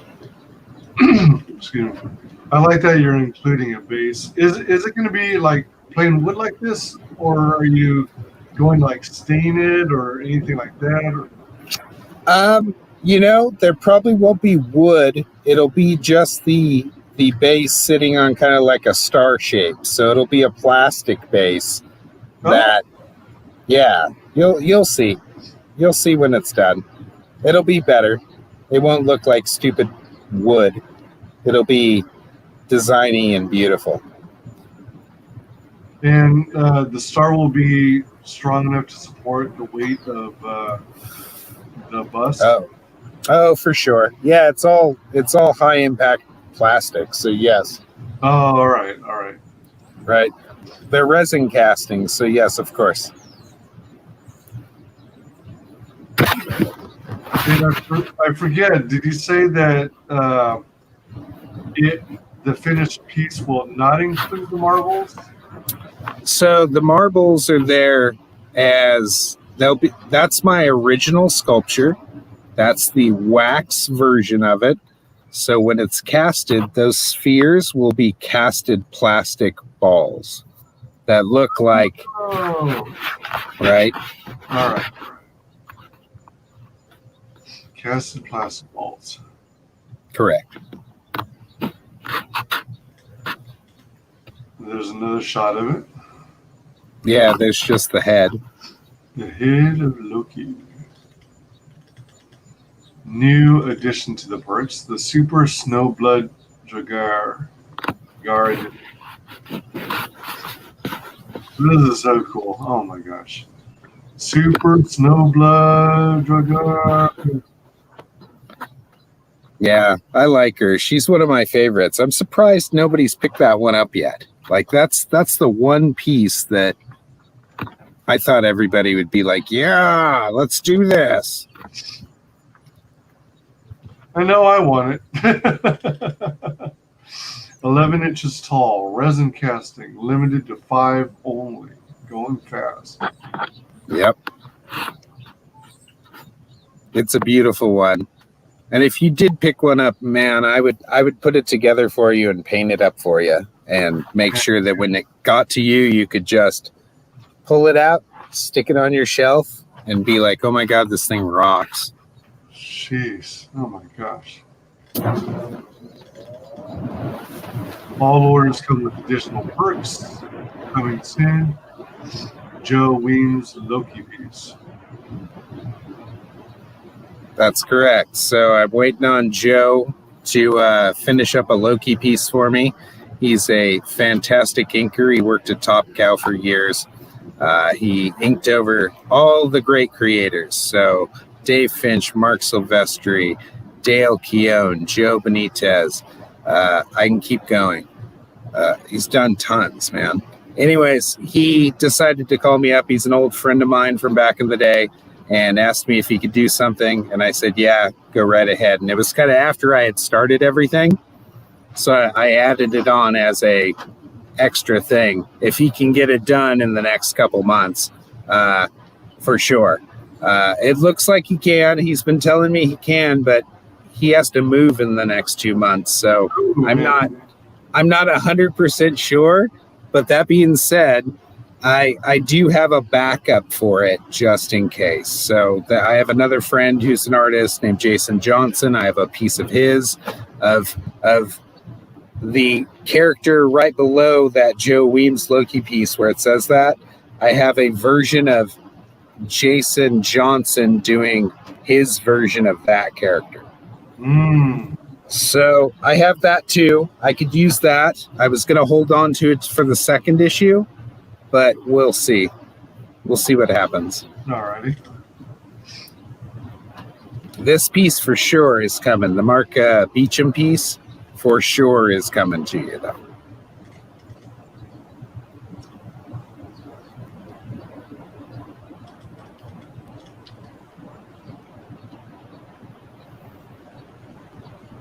And that's what my Dragar looked like before the war. Like, they were all hot female assassins. And when the war came and the nukes were dropped and everything was shut down by the EMPs, whatever were shielded and survived began rebuilding themselves. And thousands of years have gone, or 1,000 years has gone by now. So they're all their skin, their synth skin is like decayed and fallen off of them. So now it's just like understructure and them, whatever they attach to themselves to kind of keep themselves powered and moving. Huh. And the gas masks have like fused to their faces. Dang. Oh, man. That's crazy. So all my Dragar were once beautiful Apega warriors. And countries who were powers, like in power in my world, like the United States, China, Russia, you know, all the major powers all had Apega armies that were all very similar. They were all sold by the same person to opposite sides. Like they were playing, the person who was selling these was playing both sides of the field. So not only was he selling them to the US, he was selling them to China, he was selling them to Japan, he was selling them to Germany. So inevitably everybody has this same type of robot, but they all have their own aesthetics depending on what country they came from. So I kind of kept that in vein with everything. So, you know, if they're Chinese, they may look differently and have like Chinese symbols on them. Or if they're, you know, German, they might look German, or Russian, have hammer and sickles, you know, stuff like that. So I tried to be kind of cliche about it. So like in, I mean, you got a post-apocalyptic world, but you're also dealing with Norse mythology. Yeah, you still got traces of, you know, a world with firearms and swords. Correct. So it's a nice little mix of just about everything thrown together. Oh, absolutely, man. Just wait till you see like a Asgardian god take a round from like a tank. It's going to be awesome. Just the visuals alone. Right? So I painted this based upon Jason Gonzalez's amazing costume design of my character.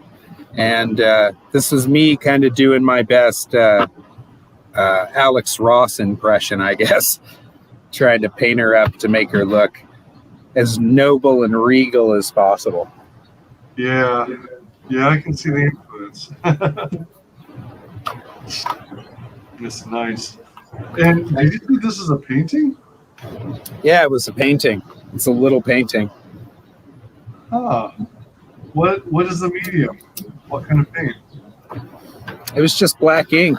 I just used black ink and some white airbrush paint and broke out my airbrush and airbrushed some of those highlights in there. But mostly it's just black ink on regular paper. Wow. Wow. That's cool. Thank you. Oh, man. And then you go into some history here. All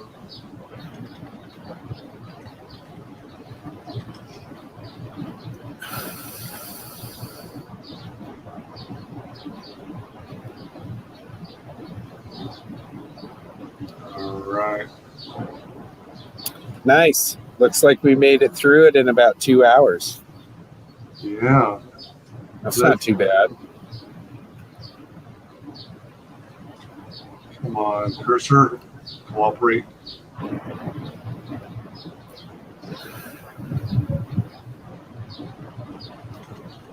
All right, let's check out the tiers here. So we got the select a book, line art edition signed. So That's right. Book, right? Yeah, that's the cover for the book. It's all black and white, every single bit of it. And it comes signed by me. And it will come with the Hammer logo patch. It will come with the Joe Benitez piece. The Mark Beecham piece. And it'll come with the Joe Weems piece, and that little Asgard card we just looked at, the Star of Asgard card. So every perk comes with those. Nice. And then we've got the exclusive signed edition. So that's the color cover that Joe Benitez and John Levisay did, and I went ahead and colored it, and that comes signed by Joe Benitez, John Levisay, and by me, and that of course comes with the Hammer embroidered logo patch, the Mark Beecham piece, and the Joe Weems piece, and the card of Star of Asgard.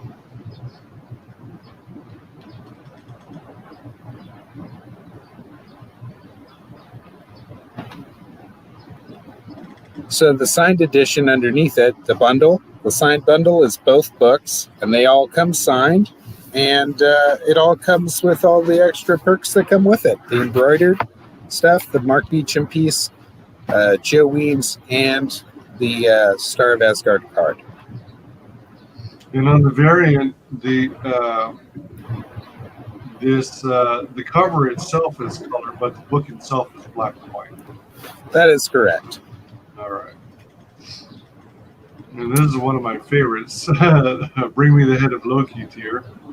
Yeah, I believe you have a couple of those coming your way. So the Bring Me Ahead of Loki tier is a good tier. So it comes with the head, it comes with the base for the Loki head, plus it comes with both the signed editions of the books and all the extra perks that come with it. Talk about a deal. Especially when you get a butt.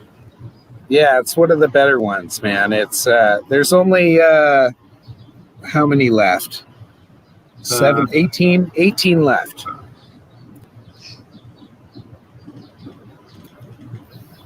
So these are the art editions. I do a 8.5 by 11 drawing in pencil and ink for you. Like, I try to give you a very unique drawing, not just some head sketch or quick whatever. I try to actually give you something pretty.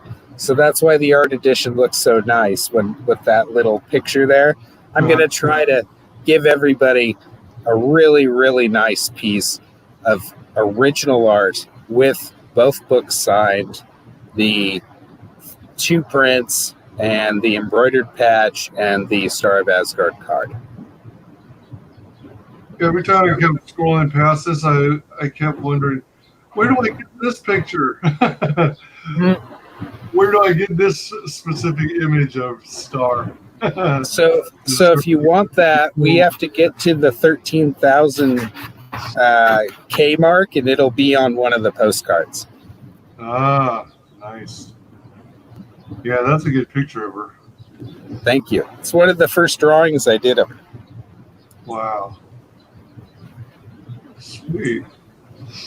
The Dragar edition signed. This. Huh? 3. Go ahead. So some people were really interested in getting their own. They realized they're handmade on demand. So I added 2 extras, and those sold out immediately, sight unseen. So I decided to do the last 3 that I would officially do. So I essentially duplicated the perk, and am offering up 3 of the last Dragar that I will make for this campaign. And they'll be completely unique. They won't look anything like these other ones, but they will be painted to look like these other ones, and they'll all be numbered. So that's an offer I had to make because they were so popular. People got irritated that they couldn't get one. Oh my gosh. So yeah. So all the Dragars that you create for this campaign are going to be numbered? Yes, they will. And they're all going to be signed as well? Correct. What do you use for the bases on these things? Oh, they're wood bases. So there'll be a wooden base that they will be able to drop into. Oh, okay. Okay. And then what are you going to sign with? Probably paint. I'll probably paint. Use a brush and paint it. Paint my name on there. Cool. That's nice. I'm glad to see that these have become popular. They have, and they're going to appear in my books. So I'm photographing all of them. So every unique version of them will appear in my books. So know at some point when you buy these, that these characters will show up in my world. Nice. It's like you're owning a guest star, a guest star character in either this or a future book. Right. Same thing with this at the bottom, the Super Snowblood Dragar edition. Yeah. Same thing. She'll appear at some point, and she's one of the first Apegas that was ever created. So the guy who created them was a scientist named Jiroshin Shubo. And he was the one who spearheaded the Apega program. And at some point when the war started, they found him, and he had been decapitated by one of his own Apegas. And they went off to go do their own thing after that. But that being said, the character itself, this is one of the oldest robots in my universe, will be the Super Dragars. So that's what they have, the giant heads, like these giant robot heads. I just got all weird and Akira-like with it.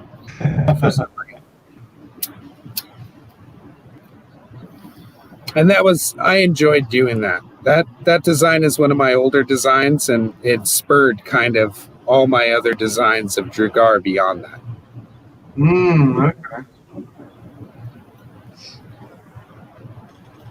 Oh, that edition actually comes, if you grab one of those, it comes with a Head of Loki perk. It comes with look at the Super Dragar edition. So it comes with the Benitez, it comes with the line edition, it comes with an original drawing, and it comes with the Loki resin casting. And all the extra perks for $800. Holy crap. This is 11 inches. How tall is the Dragars? Between 8 and 10 inches usually. I think the one with the backpack on is about 11 inches tall. Okay.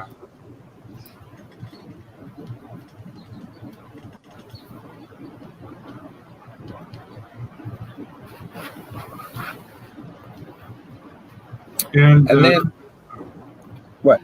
Go ahead. In in terms of the story, there's only one of her, right? Correct. One Super Dragar. Correct. This version of her, yes. Yes, there are other Dragars that have different shapes to them, but this is the only one that's like this, and there'll only be one in the book.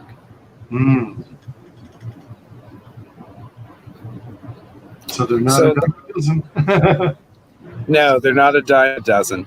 And then the last perk is the cover perk, and that comes with everything. So that gives you a Super Dragar, a Loki resin casting, an original piece of 8x11 original piece of art, plus the 2 books and all the extra perks. Whoa. You get a Super Dragar, Snowblood edition, plus a Loki resin casting. Correct. The original cover art. The Benitez original cover art, is that on 11x17?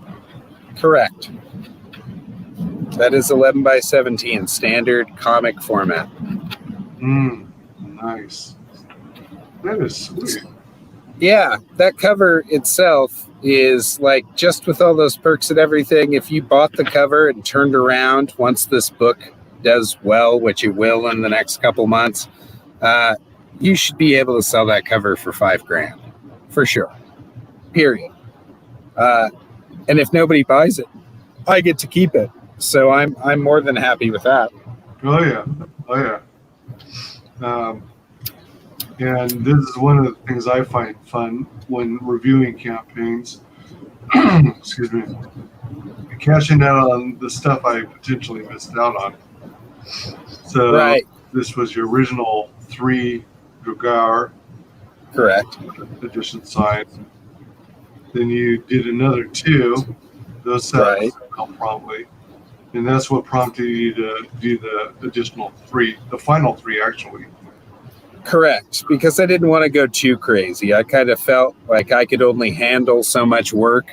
And even though it only takes me about a day to do one, I still want to be able to have the time to do it. I still got other things I have to wrap up and do. So I at the most I can do right now for this campaign is those 3 extra. Good deal.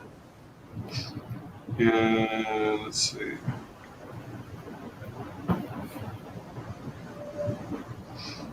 Let me look once again. Art edition, WyzGyz signed edition, Crager line art edition, 8x10 original art sketch. Okay. All right. You still there? Okay.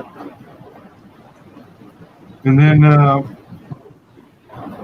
did I hear you right in a previous stream that if your campaign presently doesn't have a quote unquote feature tier, which is one of those things that Indiegogo has available, but if you were to pick or just choose a feature tier, did you say that it would be the Bring Me the Head Loki one? That is correct. I would say that one is probably the featured tier. Like it gets you a casting, it gets you like the minimum of everything. Like you'll get a casting, you'll get signed books, you'll get the embroidered patch, you'll get the 2 pinups plus the card. That kind of is everything. You kind of got everything, even though it's not the top of everything. Like you didn't get the Dragars. It at least is a casting, and definitely played a huge role in me drawing my book. You know, like if I didn't have that head of Loki, I couldn't draw him the way I draw him. You've seen other people try to draw him and how hard it is for other people to draw him. It's just a skull face, right? But it's not. It's not just a skull face. Like there's so much going on with it in the filigree design around his face that changes the way like light moves on it, that it's super hard to draw it properly. So I had to sculpt the thing. There was no way for me to get around it. Yeah. Impressive. Thank you. Thank you, sir.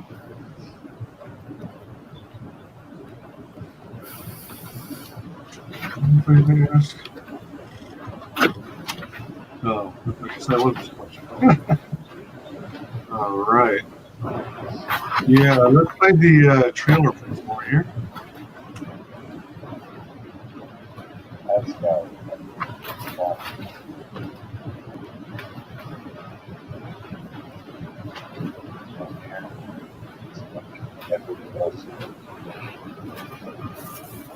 The hammer.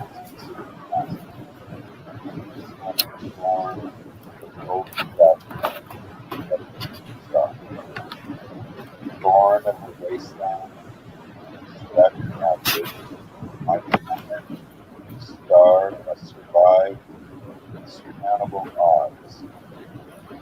Rise to the challenge, rise to the place, uncontrolled the gods. Loki, gritty god and his loyal acolytes, will create Valhalla, being empowered Asgard's most powerful partner.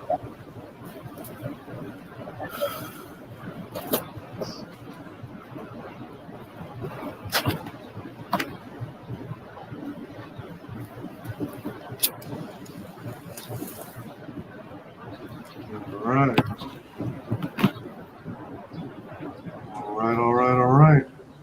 Nice, my friend. So let's see.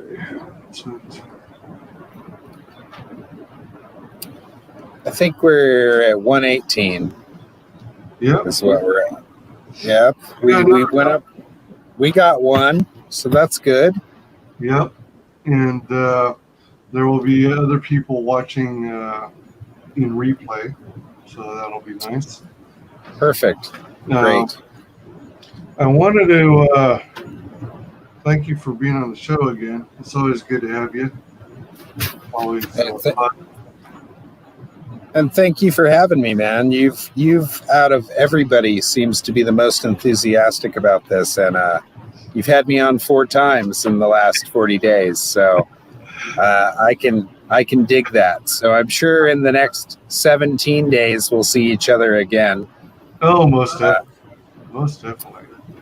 And hopefully we can get this pushed up to that $15,000 mark. But currently it's going slow right now, and I can't really force anybody to be on their show or anything like that. I mean, I've asked, I've put it out there for some people, and I guess if you really want to see me on a show, if there's anybody watching, go bug the people you want me to see. If you want me on Malin's show, bug Malin. If you want me on Fraga's show, bug Fraga.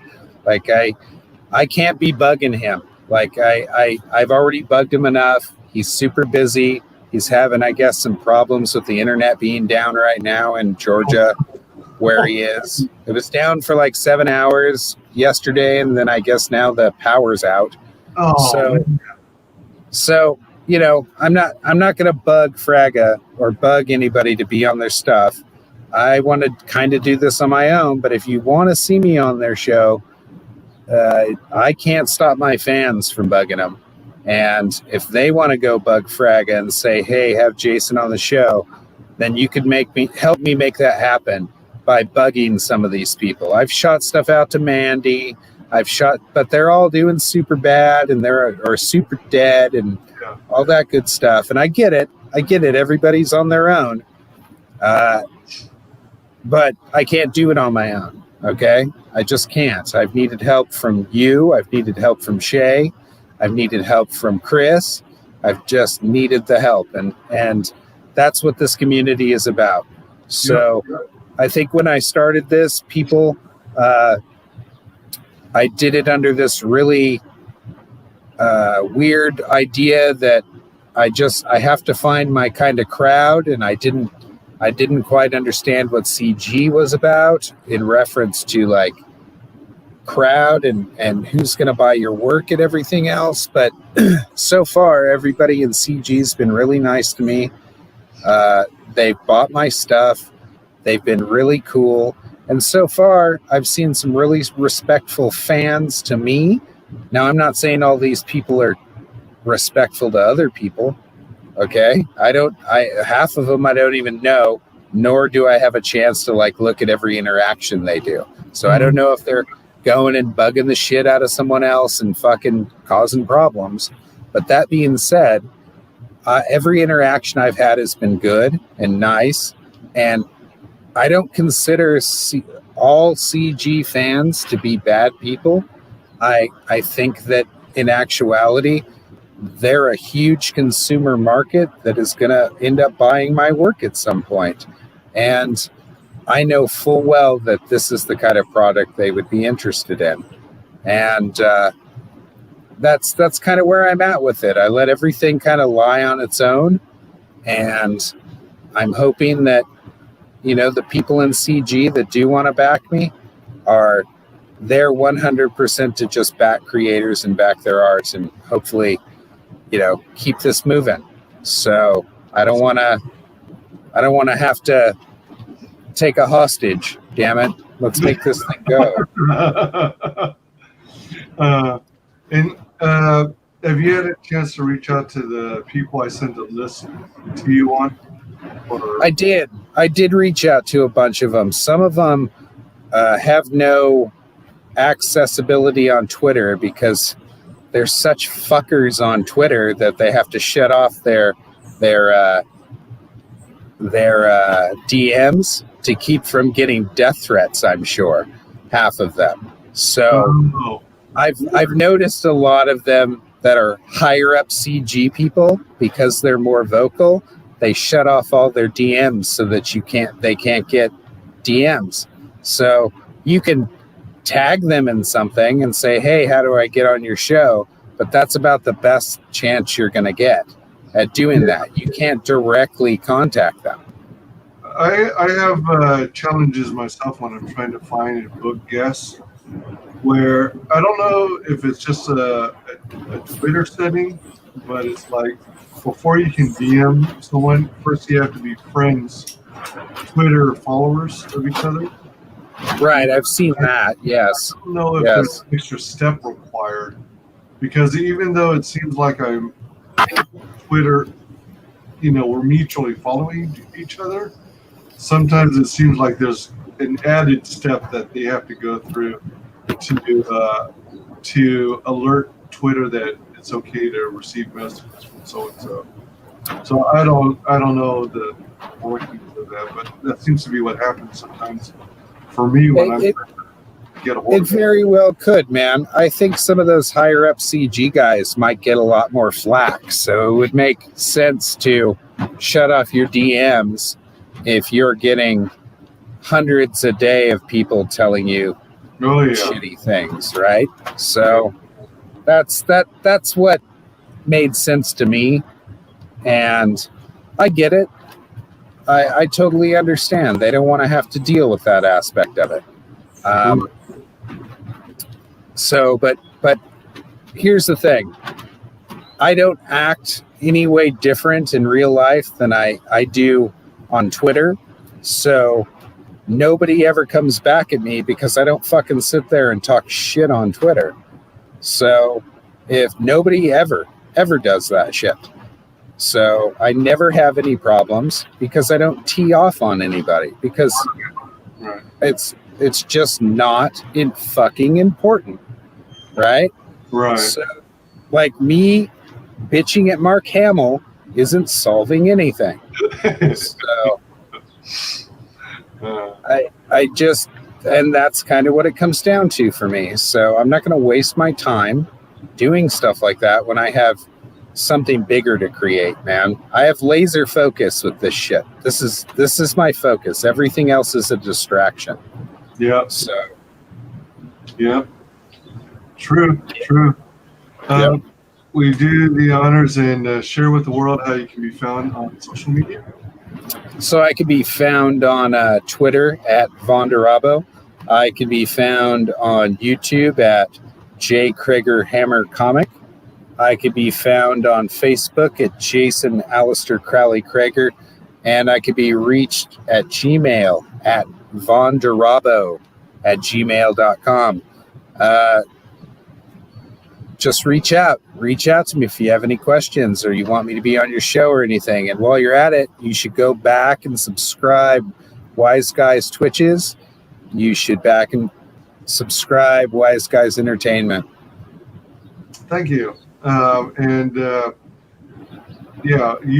it's WyzGyz Entertainment. Twitter, it's WyzGyz Tweets. And Twitch is WyzGyz Twitches. Please like, comment, and subscribe. Mark the bell for notifications. Be sure to select all notifications, so hopefully you don't miss out on any videos or streams. Wanted to extend thanks to everyone in the chat. Thanks to everyone who watches this on replay. I tend to get a lot of hits on replay. And special thanks to our very special guest, J.Crager. Always a pleasure having you. You're always welcome. And thank you. Everybody, backhammer. Do it for the story. Do it for the swag. Do it for the bus.